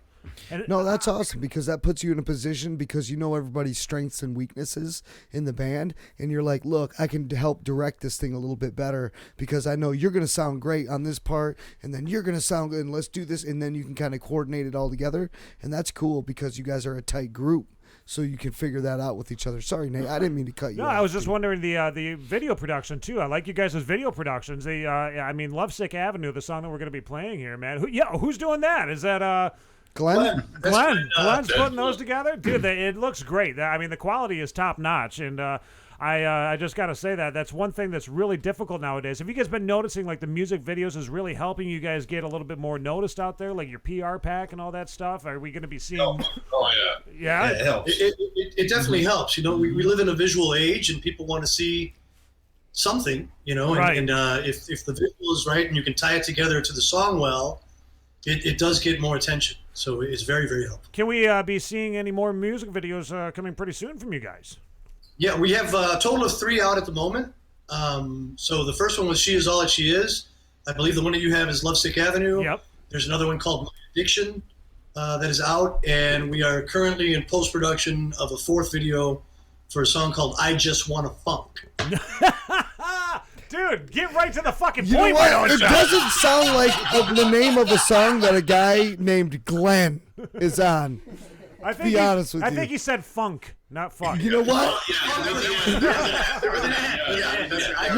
What movie is that name from? That was a really funny movie, and there was a guy named Glenn, and it just reminded me of it. Glenn, and it was like a really funny movie. I almost want to say Talladega Nights, and they tried to tell Glenn that Ricky Bobby died. And Glenn got all, they tried to tell Ricky Bobby that Glenn died. Yeah. He was on the pit crew. His name was Glenn. I'm sorry, I'm monologuing from a movie, but the name Glenn, it just cracked me up. I'm sorry. I just made fun of your name. Sorry, Glenn. I wasn't trying to do that. I just thought it's an old name. Not a lot of Glens out there. Hey, Glenn, don't worry. Videos are definitely a way that we've been trying to get more attention to the music. We think we got a good product, and it's hard to get ears on stuff. So the music videos are definitely one of the ways we're hoping to drive people to our content, and that's why we got the music videos out on YouTube. We've got them on our Facebook page as well. And Dalmatian Stone, folks got to make sure they spell it Tian, Dalmatian. Right. Right there. No. Right. Yeah, but absolutely. we're super excited about let people hear our music through those music videos. I like that. You guys have a great product. And where can everybody check you guys out live next? You guys got like a regular bar that you're playing at currently right now, or is there another big gig that's coming up soon? Where can we see you guys next? Yeah. We're about a month out from the next gig at a place called Gippers, and this will be our 4th time there. I think so. Yeah. Our 4th time at Gippers, and we also play Billy's Lounge in Easttown, Grand Rapids. Oh, Billy's. Yeah, we know Billy's. Yeah. We know Billy's. Yeah. Nice. And now with Lovesick Avenue, we're gonna play that music video for everybody real quick here. I wanted to know what is a backstory on this song. Is there like did somebody do you wrong? All the time, bro. You wrote the song, Diego. I have more songs written for women that don't deserve it than anybody else. Yeah.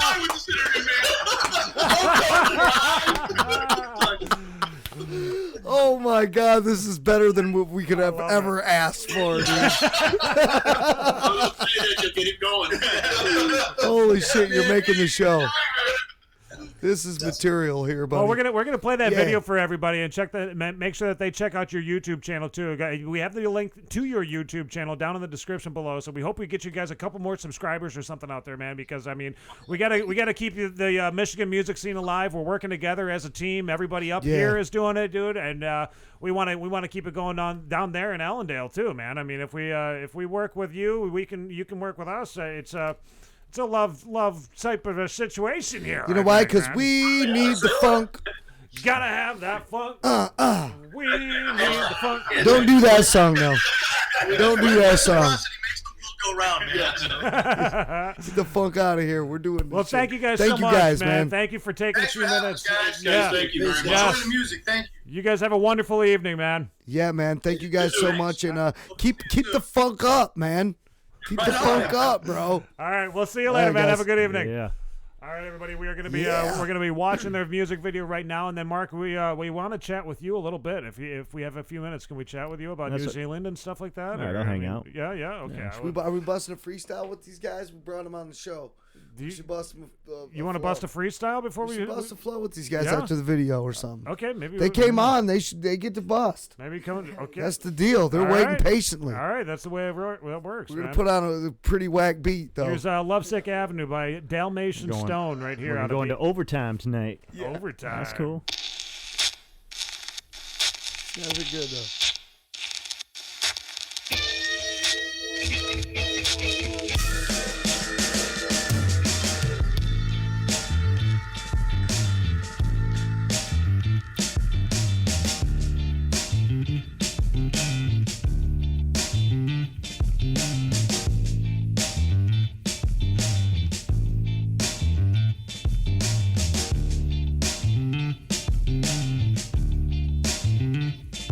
I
but we're I not can gonna rap to that that song. We're not going to rap to that song, man. We're going to be rapping to a different song. Welcome back, everybody. There's Dalmatian Stone in the studio here with us. We got Papa J Ride. I almost forgot it.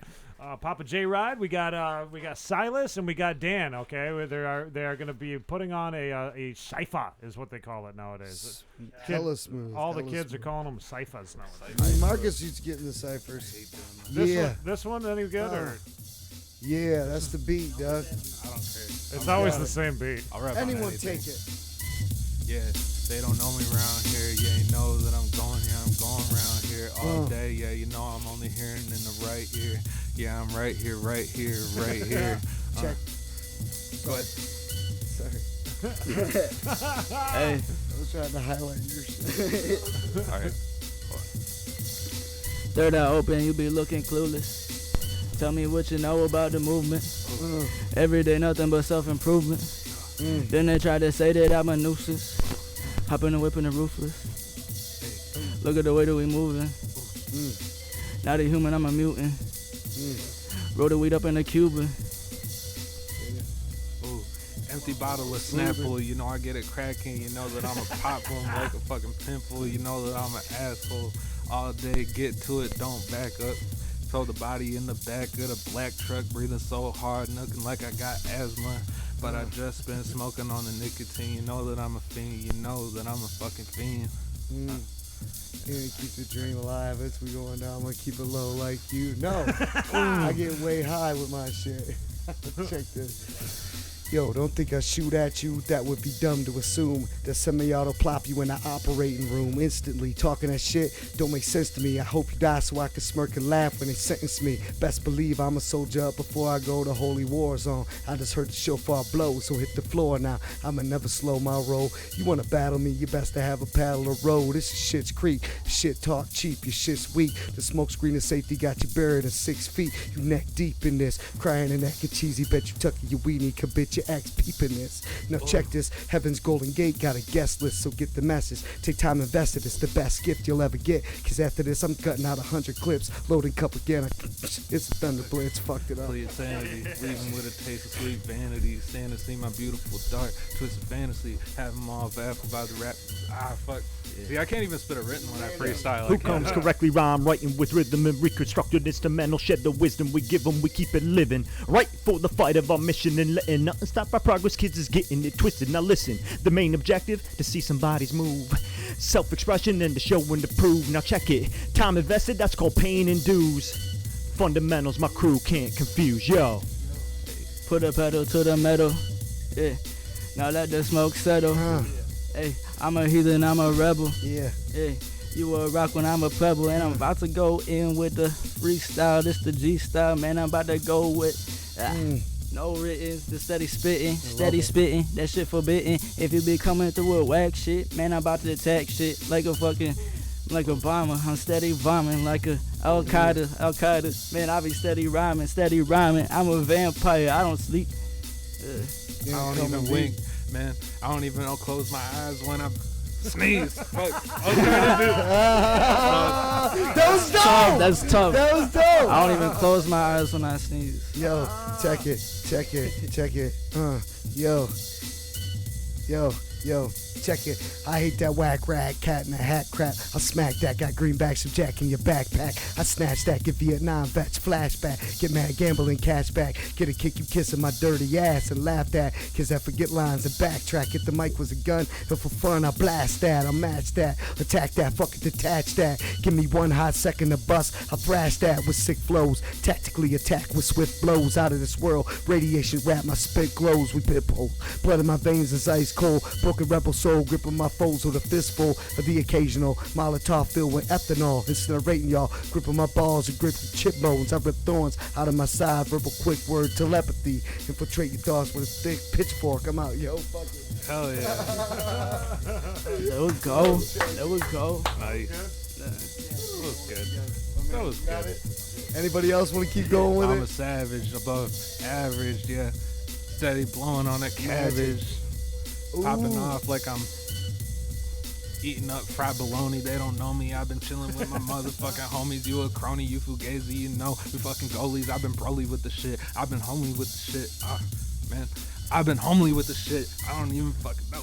All right, let's see if I can pull up maybe I can pull up a different beat. Let's see if we got. Hold on. I thought you were gonna rap. Me? Fuck no. Walker told me I hold the horse. Yo. Walker told me I had Check it. AIDS. Shit. Walker told me I had AIDS.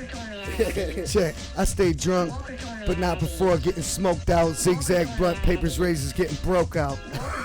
I'm constantly choked out. Resin balls sticking to my walls, no doubt. I need a drink. A steady hand quick grips the bottle. I pick it up, put it back fast, a chug, swallow. I twist a cap, and another. I straight drunk, my words start to stutter. But now I drink undercover. With drunk goggles on, you could easily fall victim fat lover. Yo, and that's my word. I spit proper game and burp when I'm drunk, I slur. All my homies say, shitty, why you fuck with her? When I'm guzzling a 40, man, life is a blur, so get it.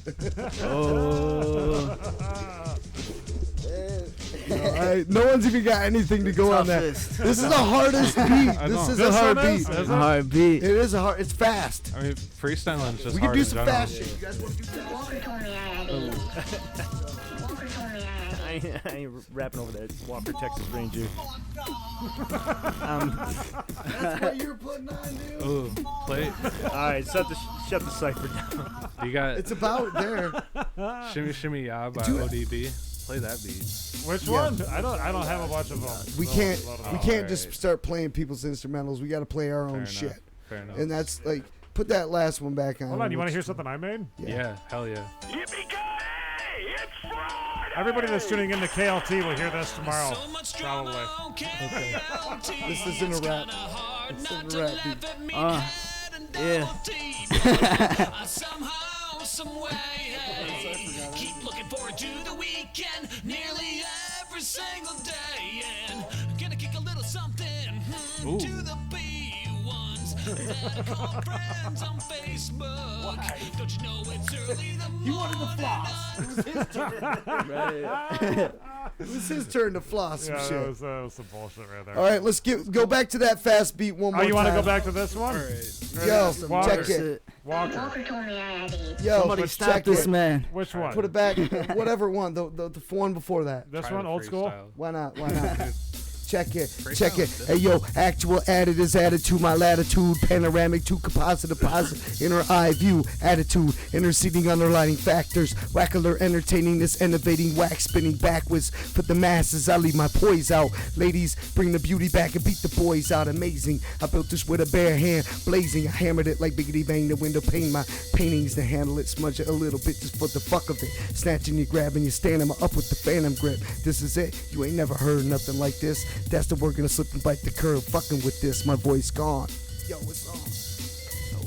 Good idea to stick a finger in my ass. Have him all ecstatic by the way he raps his shit. I can't even remember that fucking verse, dude. Freestyling's difficult. I don't like freestyling. Don't freestyle. Spit some shit that you know. Spit some shit you know.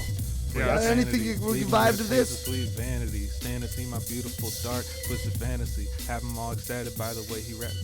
Yeah, see, I keep fucking up that one line because of the beat. Check it, yo, check it. Yo, from behind I heard, give me the bread. Couldn't believe I seen that gun in his hand point. And that's when he said, I don't fight fair. Man, this ain't a fight, this is madness. So I popped up, slammed my fist right between his glasses, gripped the gun from his hand, cocked and pointed it back at him, itching to empty this whole clip and let this cat have him. If I do that consecutive time, the years stacking to lose my whole life, my wife and my kids, that can't happen. So I smacked him with the butt of the gun like 3 or 4 times. He yelled help, jumped up and started to run. I said, fuck that, I'm getting me some, and started chasing him. You pull a gun and run away, this shit isn't done. Ran a few blocks, picked up some rocks, and started throwing them. He ran out into the street, the cars didn't stop, he got laid out. I got to his side right when he prayed out, Lord Father forgive me. Then I watched his lights fade out. This crazy walk through this life we step, you could observe or throw it all away in a sec. From the moment of life, giving and taking your last breath, you defined by the moment of death. It's real, kid. I killed my mother. That was written. That was all written. That was a written one. But I gotta let it go because I gotta go because my lady is like going, where you at? Why ain't you home servicing me? And I'm going, baby. That's the card you're pulling. Yeah. That's You guys smoked me. I'm done. I can't do writtens. I can freestyle, but You're not you're a good freestyler. I'm not. You know who's a good freestyler? SK. SK? Yeah. SK, yeah. And we've had some Solid good freestyle. freestylers on the show. over the time too, man. And we're happy to have anybody. And thank you guys so much for coming in and doing your thing and laying it down. I always promise everybody a quick little cipher. So thanks for actually getting down on our whack 1993 beats. But that's how we roll, and we spit to anything. But you know what? Thank you guys. Well, and don't forget you can check out Papa J Ride at the John Penman gig too, and next on the 14th, the week prior too, at Studio Anatomy. But the one that we're pushing right now is mainly that March 20th one, man. That's the one that we want to get everybody down there, man. Check it out. John Penman, I'll be at Big both. Juicy. Yep, Sad Flacco, Mass Conformity, and this guy right here, Papa J Ride, is going to be there. Doors are at 7:30. Music's at 8 p.m. I believe it's only like $10 to get in or something like that. Do you know? $10, yeah. Yeah, okay. They don't tell me nothing. Studio Anatomy. Studio Anatomy. Look, Leah Marie, look what you did. Look what you started with this John Penman. You're the one that brought this. I'm spending more than $10 to get into Studio Anatomy. I'm not. How much is it at the door? $10. $10, man. That's not that's bad. decent. I spent That's not 30. bad. I spent $30 to go see JID and GR last year. Like, Yeah, that's worth $30. Right. Well, this one's definitely going to be worth 10, guys. So get down Absolutely. there, bring your little 10 spot with you, get down with the show, watch these guys, watch our man John Penman, enjoy yourself, get some real hip hop. We're going to show a quick little picture. When I remember what I was telling you guys, my brother John was. We wanted to thank number one, Mace Byer. I've been saying it Mace wrong. Beyers. Mace Beyers from the band Grey Daze for coming on. And yes, we were talking about John Smitty. John Smitty, there he is with Chester Bennington right there. Yeah, and that's Brad Callen, Jackie Callen's son, the cousin to Chester Bennington. Jackie Callen was his aunt. I was telling you guys about that. But yep, there's my brother John, and there's Chester. Yep, Chester Bennington. Rest in peace, man. And it was just very, very cool that we got a chance to chat with you, Mace. And we're going to chat with Mace in the future too, dude, because now we know that he's like a big conspiracy theorist. Oh, it's going down. I've already subscribed to the channel. Dude. Aliens and Beyond, dude. I cannot wait to check that. Mace stuff already out, dude. subscribed, dude. I'm already peeping you out on the way home. And we want to thank these guys who came in here tonight. We had Yes, Papa J Ride, Silas for checking us out, checking My out the dudes. show, hanging out and doing their thing, and also of course Dalmatian Stone for chatting with us for a few minutes. Mr. Marcus, I wanted to chat with you tonight. I really did. I'm gonna let you get in here if you want to chat real quick. Yeah, dude, get in here. Take my seat. Take my seat. I mean, we're getting late on the show, man. We got people. We're going overtime, brother. You know what I'm saying, dude? OT. I'm not going anywhere. I'm in every week, and we're going to talk more about this, and we're going to talk about the projects ongoing, anyways. So I'll just I'll put this out there right now for everyone, including our guests here. Localmotionsfilm.com. That's right. Yeah. Check it out, and the trailer will be ready in April. Oh, in April? Yep, and Nice. then we'll be securing future funding and going back out in August is our summertime. It's their wintertime. Right, And we'll right. go back to finish our interviewing and recording some winter surfing. And you and I, we were chatting a little bit before the show about Daniel Shatter, my buddy. It's up in the Lake Superior. Yeah, dude. Yeah. We were actually turning everybody on to his channel while we were out there. We said, yeah, there's Surfer Dan. Yep, So Surfer Dan, there dude. are surfers in Michigan. You check them out. Our guy's got a wetsuit on. He's out in the wintertime when there's actually waves in Lake Michigan. Yeah, up in Lake Superior. And he's doing it. Dude. Got a big old giant ice beard. He's out there surfing away like fucking crazy, man. And he's the man. Yeah, it's very cool. Well, yeah, we're gonna have to have you on again next week. Yeah. because Hey, play the video. Close it out with Baywatch. Baywatch. Oh wait. I should have had you cue that shit up. Yeah, you just make me think that I can do that. Put you on the fly. Hold on. I mean, you can do anything. let me see if I For can- those that don't know, when they're watching the show, we don't have any steady interns here. Nate is literally doing everything, controlling the boards, controlling all fades and switching. He's hosting. A lot of times he's talking and doing. Did you the send other two. that to me? Yeah, maybe I did. I'm trying to see if I is that it? No. No? That's a Facebook Live. Why don't you just go to Local Motions? Okay. Yeah, let me, there you go. Go there really quickly. Let everybody Yeah, watch and then there it is right there, top video. Oh, that one, Doctor. Yeah, Dr. Jordan. Okay. Hold on, let me. Yeah, you didn't know that they're surfing in Michigan up in I didn't know Lake that had Superior, waves dude. like that out here. People do it in Crazy. Chicago too. What? Lake Michigan. Yeah. That's nuts. It's something to be seen because these guys are out here 0 degree. So this is just a little social media post that we put together while we were still out in New Zealand, and just to Yeah, give us a backstory. Give everybody a taste of things to come. So this is Jordan. He's one of our producers. He's a professor at the university there in Hamilton. Incredibly talented guy. He lives a very simple, minimalistic life. He's living off of, eating what he catches, and he surfs every single morning. And he's got a killer mohawk. I would never surf in Lake Michigan. This is a great story. I love this story. So Raglan, New Zealand is a very tiny. The best thing I could say when I rolled into town was like, man, this is cute.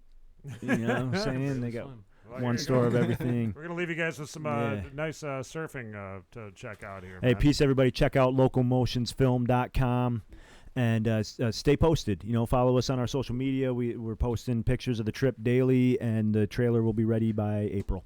April. All right, here you go. Check this out.